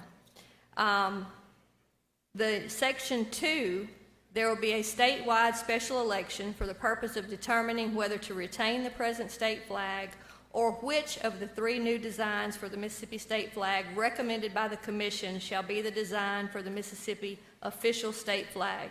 The special election would be held Tuesday, April 6, 2021, concurrent with municipal primary elections, and shall be conducted in the same manner as general elections are held. And basically, there would be 2 questions on the ballot. You would answer yes or no. The Mississippi state flag shall be removed as the official state flag. The current flag shall be removed. Yes or no? That's the first question. Second question, if you vote yes on Proposition A, please vote yes or no on which of the following designs shall be the official Mississippi state flag. You would have 3 choices that would have been put to you by that commission. And the Secretary of State's office would be responsible for getting the ballots, and they would be in color so that the people would be able to see the designs for the flag. And we followed the exact criteria that Senator Hobson has put in his bill as to that it could have no Confederate emblems in the new flag designs, and each one would have "In God We Trust." So the ballots will be paid for by the state and supplied by the Secretary of State. So that would be the procedure. And if enough people choose to change that flag and adopt a new flag, then the legislature would come back and put that design in general law as what the new state flag would be. And basically, Mississippi has been one of the calmest states through all this turmoil in the last few years, in the last few months, not years. We've had not the stuff that we've seen in other states. It's been said to me that, it would create too much turmoil to let the people vote like they did in 2001. It has been brought to my attention in this body and in the office of the Lieutenant Governor, polling that showed that if an election were held, that a new flag would be adopted. It was over 50%, the polling that I saw. It was suggested to me a little over a week ago that would potentially be the course that we would take, is to put a flag on the ballot in 2022. Then that changed and got potentially a little closer, that we could put it on the ballot a little closer than 2022. And where the constitutionality came to pass is the question of whether or not we had the authority to do it was basically from social media post of a staff member of the Lieutenant Governor's office. That's where that started, was from social media. Went and looked at the court case and had a couple of other lawyers look at the court case, and they basically concluded that it affirmed the right of the legislature to put this on the ballot if we chose to do so. And I think by the fact that the proposal by Senator Hopkins has the flag designs on the ballot, that validates that we can indeed do this legally. So what I would ask for is the body to vote for the amendment if you believe in the citizens and trust the citizens of Mississippi to vote and make that choice next spring. And if you don't trust the citizens to vote, that you would vote no on the amendment. And I would ask for a roll call vote on the amendment. Any questions? Any questions? Senator Sparks, for what purpose you seek recognition? Speak on the amendment at the proper time. Speak on the amendment at the proper time. Anyone else? Senator McDaniel, for what purpose do you seek recognition? Speak on the amendment at the proper time. Speak on the amendment at the proper time. Anyone else? Anyone else? Okay. Senator Hobson, you're recognized. Pardon? Hold on. Because he has the right to review. Okay. We have two that, is it two?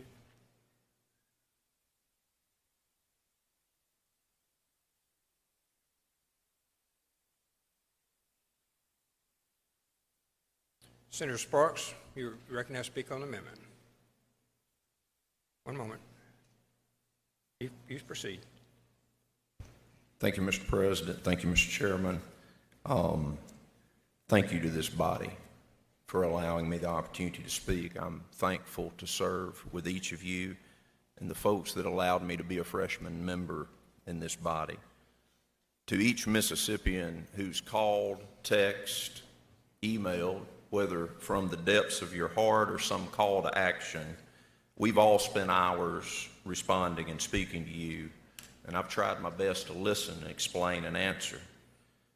To my colleagues in this chamber and down the hall, you've all got unique stories and experiences and constituents that impact you. I rise to speak today neither to persuade or dissuade anyone, to speak for myself. Any who speak after me, speak for themselves. I will not speak on final passage, but I speak to this amendment.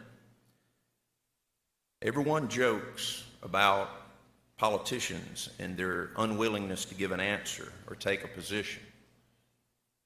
Throughout the period of time that I was campaigning, I was asked about this very item.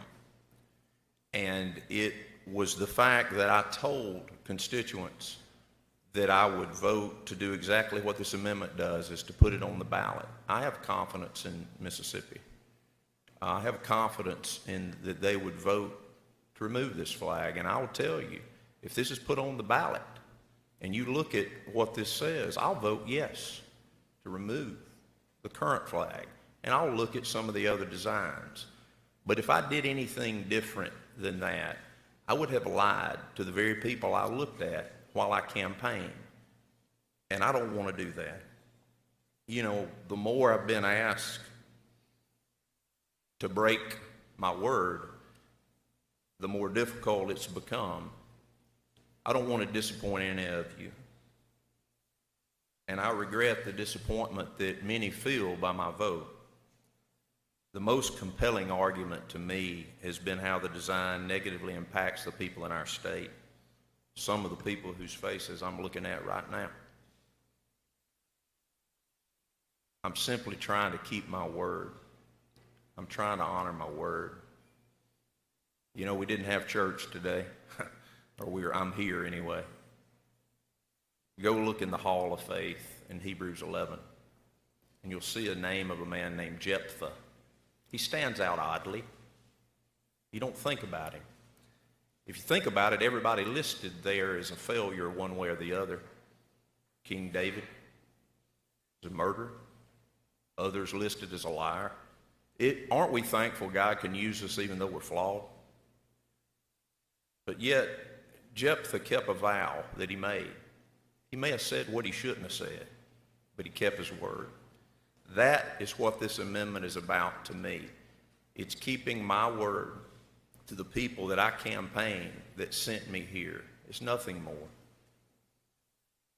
And I will say this, it is time. For those of us seeking equality, we better look for it at the foot of the cross, not the foot of any flagpole.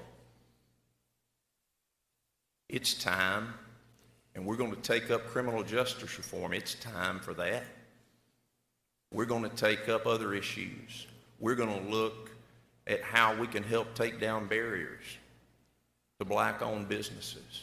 We're going to look at so many things. We've done so much work, and Senator Hobson, thank you so much for your kindness and your work on this. But to me, this amendment allows me to keep my word and respect each of you. And I believe the state of Mississippi believes it's time too. We just need to allow them that opportunity to show you and to show the world. Thank you. Senator Wiggins. Thank you, Mr. President. I move to table the amendment. And also my motion includes to table the, if I understand, we're on an amendment to the amendment, and my motion includes to, when I was first recognized, to table the first amendment. That's my motion. Motion to table amendment. Senator has made a motion to table the amendment. All those in favor say.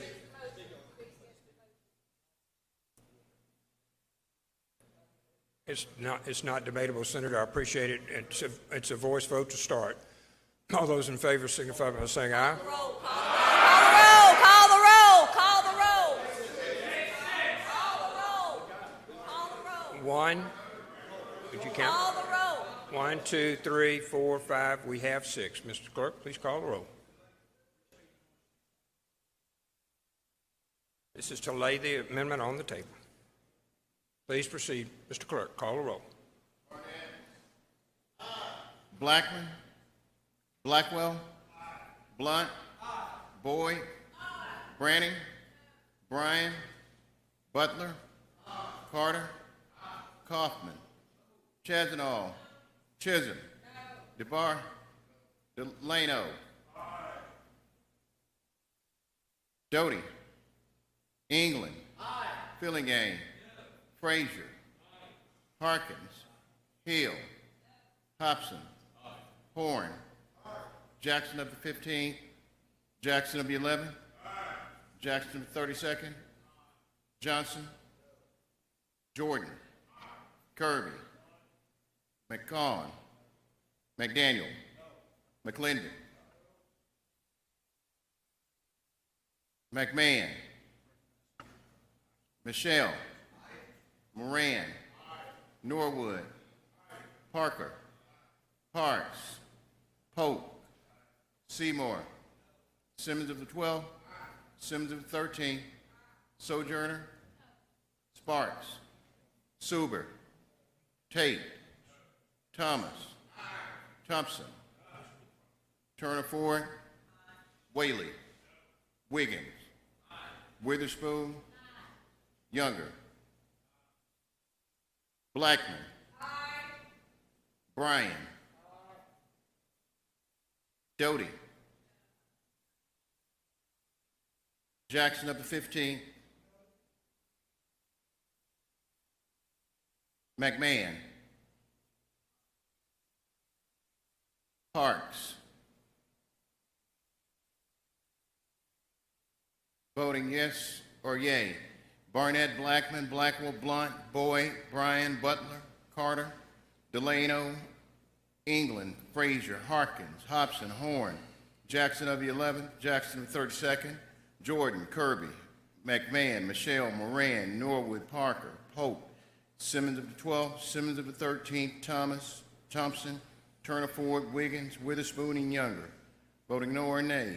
Brannon, Kaufman, Chazanall, Chisholm, DeBar, Doty, Fillingane, Hill, Jackson of the 15th, Johnson, McCon, McDaniel, McLendon, Seymour, Sojourner Sparks, Suber, Tate, and Whaley.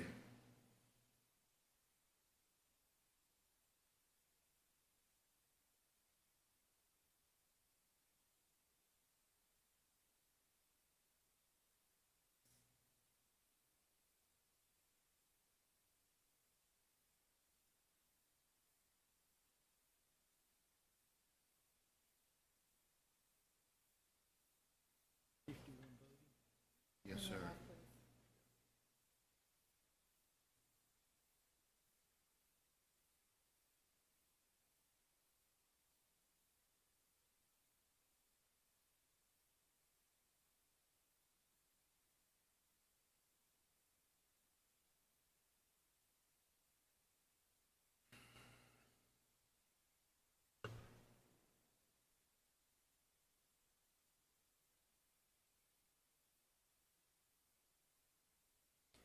By a vote of 32 to 19, the amendment is tabled. Senator Hobson, you're recognized.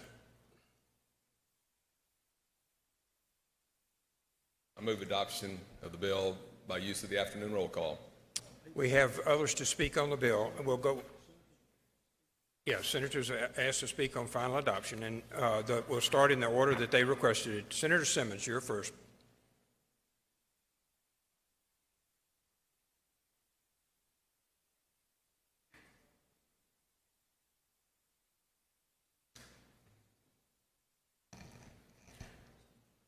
Thank you, Mr. President. Members of the Senate, today is a history-making day in Mississippi.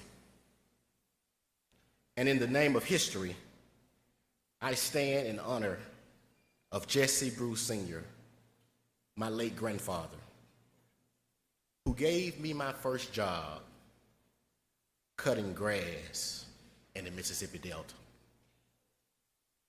He instilled in me work ethic and taught me the importance and benefit of a good day at work. In the name of history, I stand in honor of J.C. Simmons, Jr., my late father, who instilled in me that education was the key to success, and despite color and social economic status, I too had the right to enjoy and the rights and privileges of other fellow Mississippians. In the name of history, I stand for my two sons, who are 1 and 6 years old, who should be educated in schools, be able to frequent businesses, and express their Black voices in public spaces that all fly a symbol of love, not hate, a symbol of unity, not division, a symbol that represents all Mississippians, not some. I simply stand in the name of history And in the name of history, whether you're black or white, rich or poor, Democrat or Republican, I ask you today to stand in the name of history. I ask each of you, as we recognize and understand the Mississippi of yesterday, let's vote today for the Mississippi of tomorrow. And in the words of one of the most respected members of this chamber, I submit to you that Mississippi will be fine as long as we pray first, aim high, and stay focused. Thank you, Senator. Senator Barnett, you were asked to speak on the bill. You are recognized.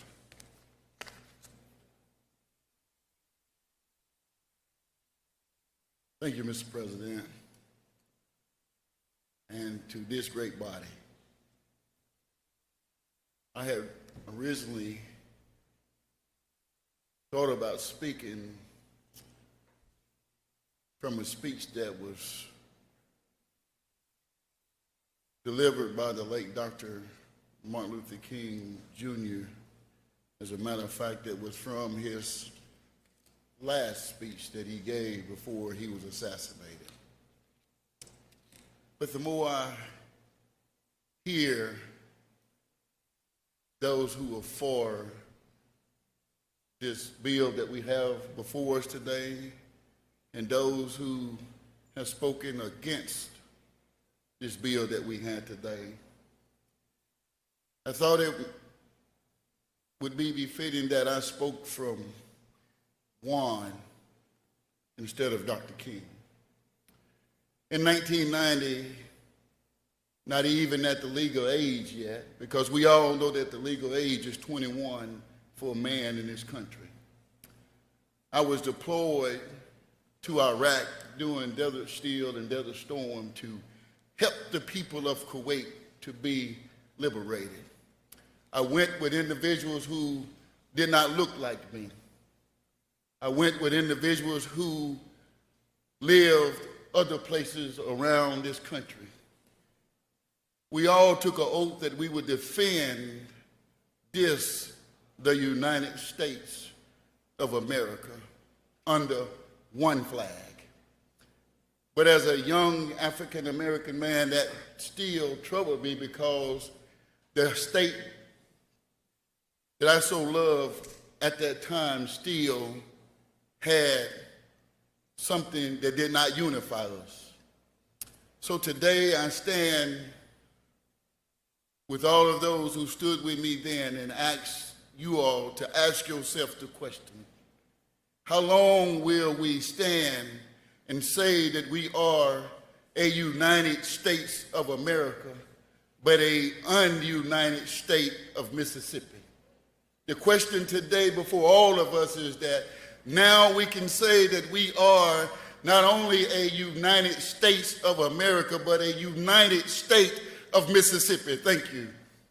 Thank you, Senator Barnett. Senator Horn. Senator Horn, you're recognized. Speak on the bill.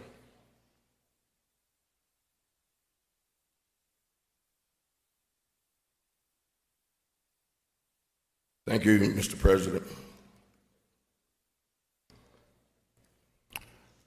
You know, I love this body. I love this place. I love my colleagues. I understand how tough it is for some of you. But today's vote is not a vote to erase Mississippi's history or its heritage, but it's an affirmation of Mississippi's future, and that we intend to move forward together. It will not solve all of our residual problems. It will not settle our differences.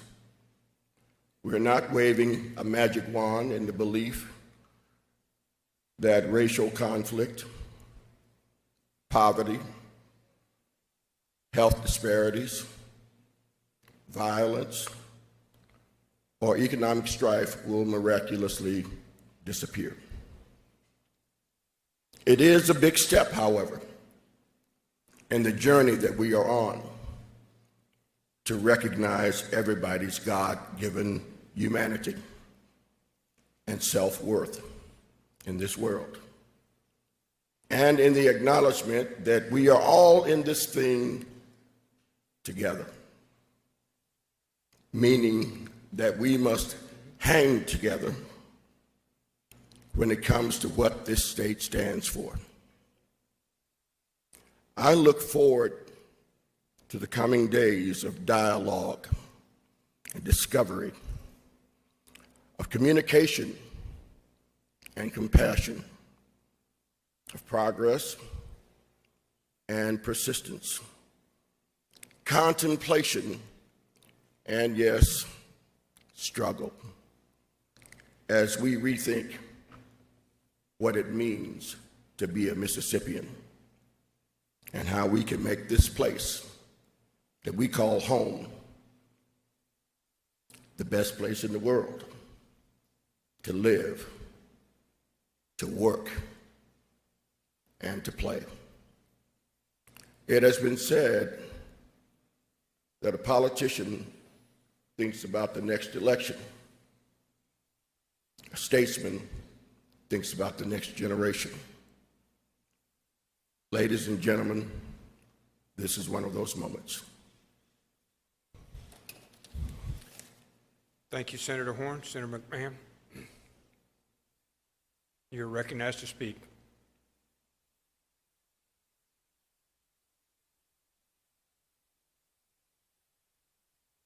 Mr. President, thank you. It's really a remarkable thing to be here today.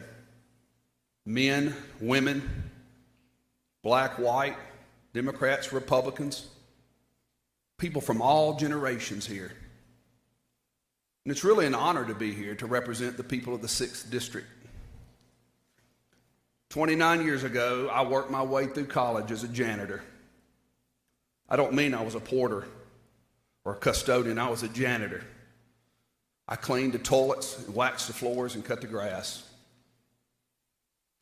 I've worked for a factory for 26 years.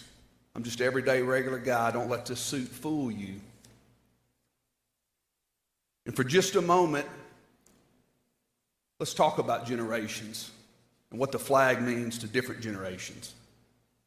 I'm a Generation Xer. I grew up in the 1980s. When I look at that Confederate flag, I must confess that I think of the Dukes of Hazzard and my first love, Daisy Duke. As a matter of fact, I had an orange and red go-kart, and I would ride it around the neighborhood with my Walkman on, playing good old boys, thinking about me and Daisy Duke riding around together. Truly, that's what I think of. And as I became a student of history, I learned that that was the Democrat battle flag. I'm a Republican. And personally, I'm not going to support a Democrat battle flag. But I'm not here to vote my own opinion today. For the men and women of the 6th District, I have come here and consistently voted my district, serving them as their state senator. I have heard from more than 15,000 constituents who are qualified, who live in the Mississippi 6th District. More than 10,000 of those men and women that contacted me asked me to vote, to retire the flag, and to bring forth a new flag that better represents modern Mississippi, the hospitality state. Two particular conversations were unique. One of them is about a man named Dustin, who's a business owner in Lee County, Mississippi. And he contacted me. He's a Caucasian man, and he said, Chad, because that's what I like to be called at home, it's Chad. Really, here I'm the senator, but at home I'm really just Nikki's husband. More people like my wife know my wife than me. But he said, Chad, I love Mississippi. I was born and raised here, and I have my own business. But I can't wear the Mississippi state flag out in public because people say ugly things to me. They either think I'm for one thing or I'm against something else. He said, please, Chad, give us a flag that we can be proud of. Let the people vote on it. And that's exactly what we intend to do. We intend to send a design to the people and let the people vote on it. Let their voices be heard. The other conversation that I had was a man named Frank, who happens to be an African American, a black Mississippian, and we're neighbors and we're dear friends. We have coffee together pretty regular. Now, he's from a different generation. He's from the baby boom generation. And I asked Frank one day, we're very open with each other. We love each other. I care about him. He actually has 9 children. And so we do things for each other. I help him. He helps me. And I asked him one day, I said, Frank, what do you think about the battle flag and our state flag? And he says, Chad, that flag had never done anything to me or my family. Me and my family are people of faith.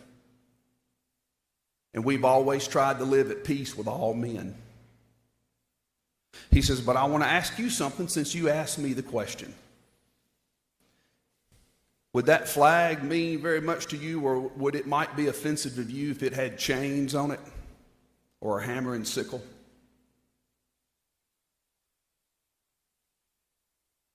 This Democrat battle flag represents a time that is gone. And I'm here to vote the will of my district. And my district spoke by more than 10,000. I'm fortunate to represent a district that has asked me to retire this flag and bring forth a new flag by a commission to allow the people to vote on it. And I'm going to vote my district.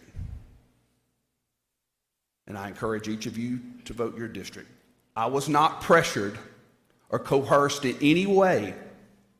As a matter of fact, the president of this chamber, Delbert Hoseman, and I are dear friends. He's been a mentor to me, and we like to eat Oreos together. Now, he can eat more Oreos than me, although I don't know where they go. But he asked me over Oreos one afternoon how I intended to vote. And I said, Mr. President, Governor, I intend to vote the will of my district. And he said, good for you. He said, how are you going to vote? I said, I don't know yet. I'm still listening to the district. It was too early for me to determine. I'm proud to represent a district that wants to retire this flag. And by the way, 8 flags have flown over Mississippi. To retire this flag and bring forth a new flag representing the new Mississippi, which is a modern state where companies like Toyota and Nissan and Gramer and Continental Tire want to come and do business. Mr. President, thank you. Thank you all for listening, and I yield the mic. Thank you, Senator. Senator Jordan, you're recognized to speak on the bill.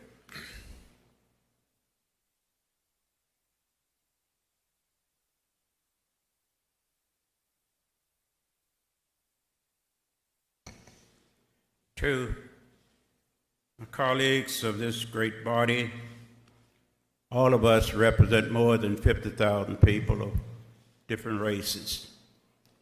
This is a glorious day that we have the nerve and the courage to change something that pretty well hurt, even though they may be afraid to say it, 1 million African Americans of this day.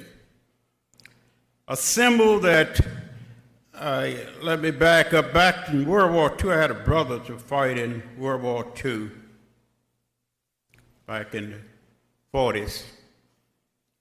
And after World War II, being from the Delta, the Germans were allowed to come to help harvest the crops.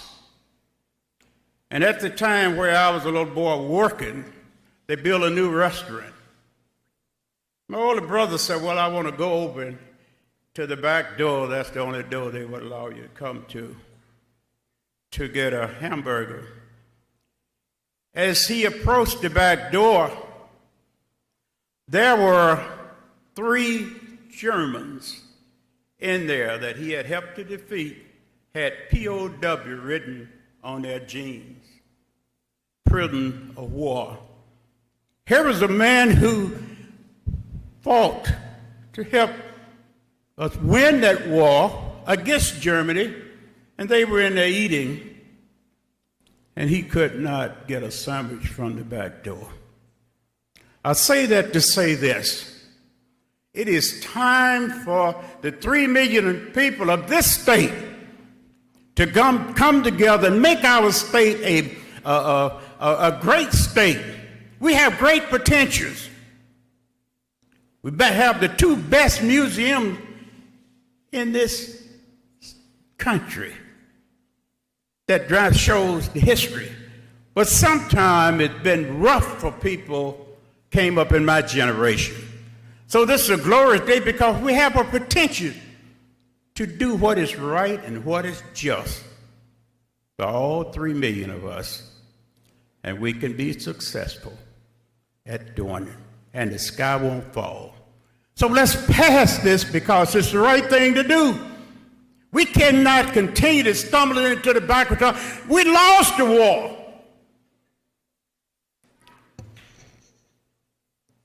But 244 years of slavery and 100 years of the worst kind of discrimination, and then 50 years of knockoff freedom, off and on. You know, in the country you said knockoff. Now we got a problem with changing a symbol that to make us feel that we're all in one accord. So let's build our state. We have great potential. Black folks and white folks, whatever you call anybody else, we all are related. The Greeks had something they called a person who had a third eye. But we do look alike, just a little shade different. All have 2 eyes, 1 mouth, and a nose. Walk upright under normal condition, swinging appendages, normal, and walk upright. What make anybody think that God did put brains in all heads? We all are descendants of Adam. So let's work together. Let's show the other 49 states that we are undergoing a metamorphosis, and we're going to show them cohesiveness. And we can do it. Let's stop blundering. I love all of you. Probably, finally, in 2001, I had a chance to speak up in the Delta on the flag, and Governor Winters was there, and the things they said about Governor Winters made me angry. And then when I got up to speak, someone from the Clan hollered, "Watermelon!" That's supposed to be embarrassing, insinuating that African American eat the fruit. I don't know many Mississippi Southerners who don't like watermelon, and you don't either. So let's go ahead and vote this historical flag in, and let's build our state, and let's make it an oasis. And we have the potential to do it. So let's move and get it done now. Now is the time. Thank you. Thank you, Senator Jordan. Senator McDaniel, do you wish to speak on the bill? Senator McDaniel, you're recognized to speak on the bill. Thank you, Mr. President. So one last final closing argument. Let me say before I begin that I'm really impressed by this body. When I first heard this debate was coming up, I predicted just some really, really ugly days. But you know, it's been really professional. And that's a testament to our body a deliberative body, a body that's better when it debates. And I've watched you all, and I've been very impressed. And Senator Simmons, my friend, and Senator Horn, and Senator Barnett, can't say enough about your speeches. They're wonderful. Senator Frazier yesterday, I haven't heard him speak much in 12 years. But man, what a wonderful human being. What a good Christian man. So thank you, first of all, for the civility of the debate. That's what it takes. We are not just at a moment in history, we are at a moment in the present. And our country's being torn to pieces by various forces. And for a place like Mississippi to be able to discuss these issues and not allow such discord to enter the building, that's a wonderful testimony to who we are as a people. Now, with that said, earlier during the debate, Senator Parker referenced perhaps my pessimism to the people. I want to be clear, I have no pessimism toward the people of Mississippi, none whatsoever. In fact, I trust them so much that I think they can make this decision better than we can. You see, whether they make the decision that impresses me or one that depresses me, when you have something like this, as complex as this is, as emotional as it is, the process matters. Senator Simmons talked about the name of history. It's a great line. And I believe every word you say, I truly do. But if you're speaking in the name of history, what better place to hold this debate than among the people? Let them speak to their own history, to debate and decide their own history. After all, it's their state, not ours. The issue here isn't about a flag at all. I think that's sometimes where the press gets it wrong. They want to put us on polar opposite sides as if we're enemies over a flag. That's not necessarily the case. Sometimes it's a matter of a process as well, because I know a lot of people that would probably vote against the present design. They just want the right to vote. That's the distinction.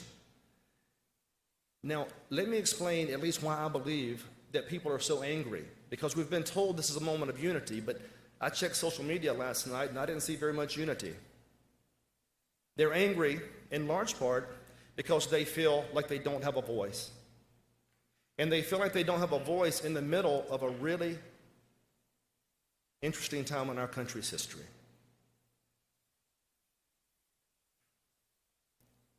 This morning on the news, and you can't make this up, people were asking in Orange County, California, to change the name of John Wayne Airport. I didn't know John Wayne was a bad guy. Monuments to Abraham Lincoln in Washington being defaced and asked to be torn down. I even heard someone say that perhaps the monument or a statue of Elvis in Tupelo was problematic. It's the context in which they have this debate that demands that people have their say. Senator Parker, you showed me a dollar bill a moment ago to prove a point about In God We Trust, and it was a valid point. But if you look on that dollar bill, it's the picture of the founder of our country, George Washington. And right now, elements in this country are trying to tear down his memory. How much longer do you suppose he'll stay on that dollar bill? If you look on the $5 bill, President Abraham Lincoln, the great emancipator, monuments being torn down in this country. How long do you suppose he will remain on the $5 bill? Andrew Jackson, on the $20 bill, monuments being torn down. You see, he was tainted by the sin of slavery, and consequently, he is illegitimate. He can't be a part of this country. How much longer do you suppose his name will be on those $20 bills? To insist that somehow this slippery slope is illogical is to ignore the tide of history. Everywhere we look, people are seeking these changes, and they will not be appeased. And so when people in this state sense that they don't have a voice in this context, they get that much more angry. They watch the same TV we do, and they're scared, and they're concerned, and they feel like they want one last say on this issue. So when it comes to the issue of pessimism, to the contrary, I love the people of Mississippi, and I trust them to make this decision. If they put this on the referendum, if they choose to change it, we will applaud that. If they choose to take it down, we will applaud that, or to keep it, we will applaud that conversely. Folks, you have to let the people have their say sometimes, if for no other reason than to diffuse the anger. They're just angry. They want to be heard. A couple of more things and I'll wrap up. We are better when we talk. We're better when we communicate. We're better when we debate. And every time we have this conversation, our children can learn about history, the good and the bad, and then we can make changes together. In my mind, that's the most appropriate way to move forward.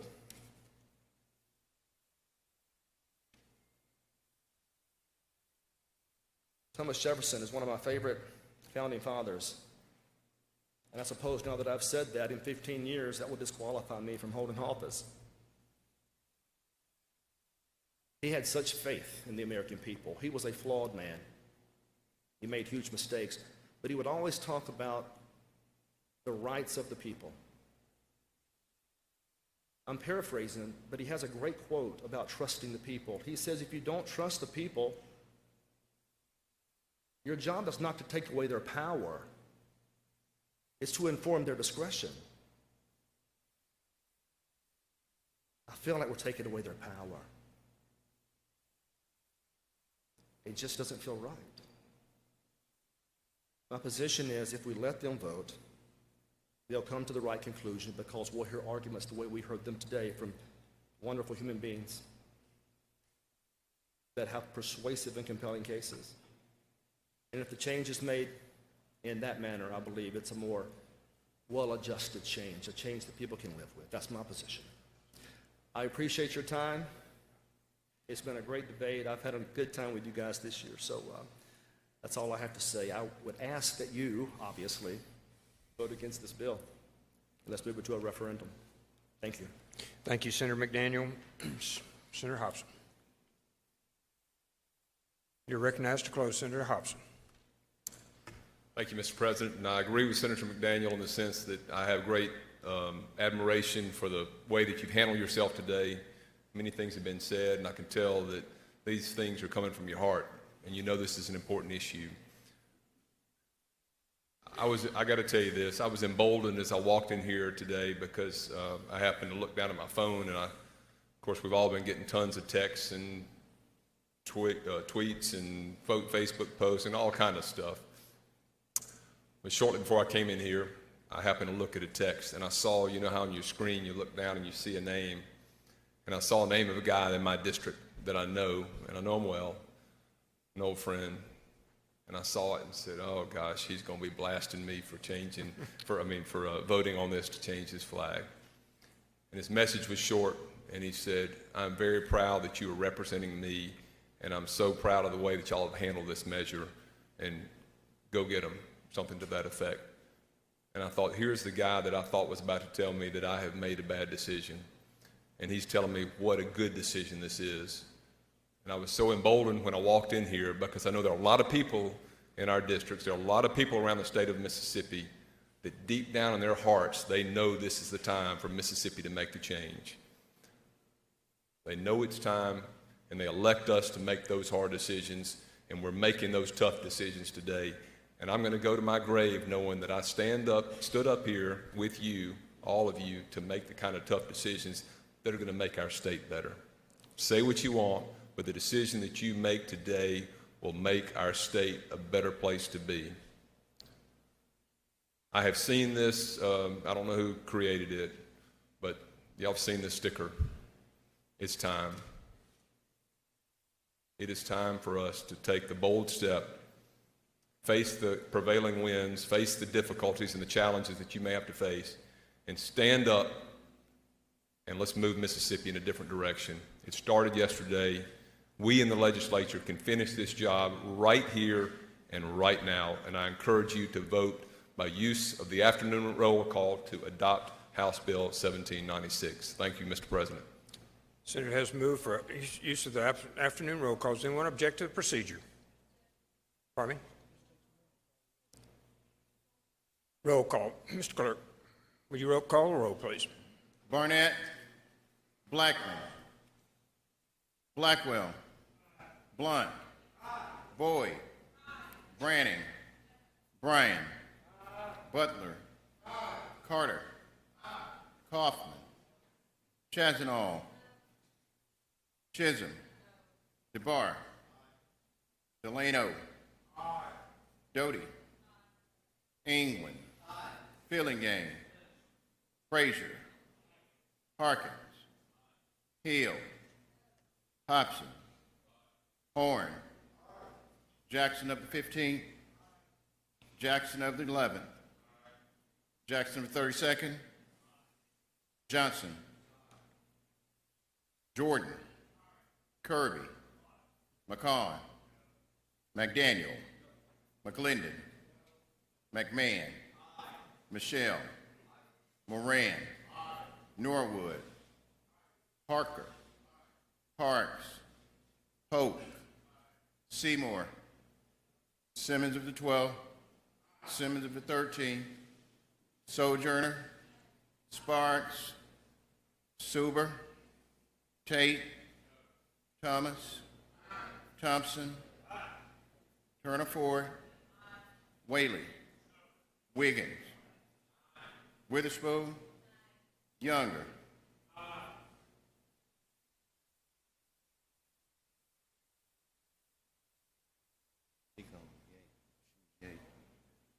She was yay.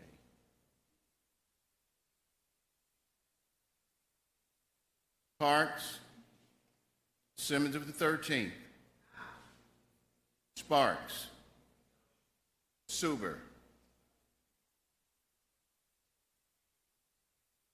Voting yes or yay.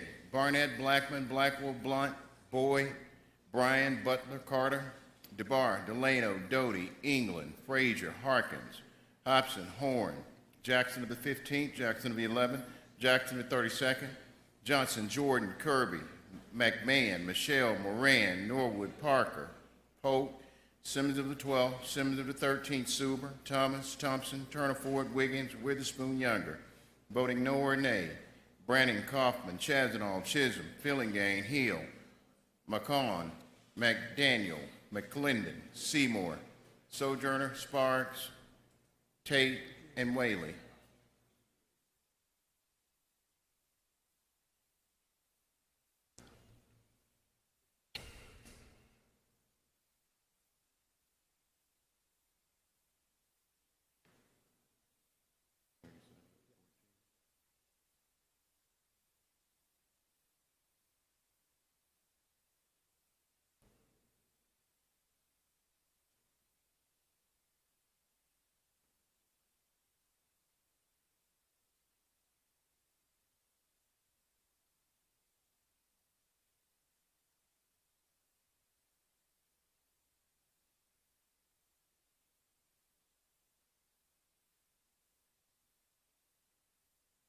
By a vote of 37 to 14, the bill passes.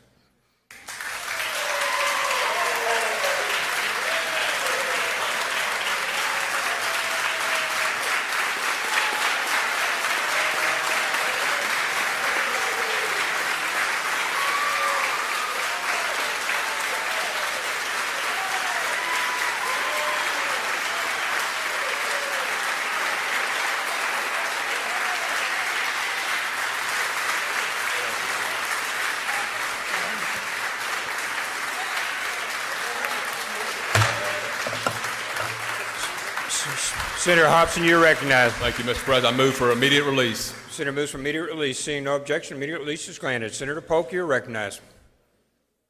Thank you, Mr. President. I move we stand in recess subject to call of the chair. Stand in recess subject to call of the chair. All in favor signify by saying aye. All opposed, nay. The ayes have it. We stand in recess.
Call the Senate to order. Senator Polk, you're recognized.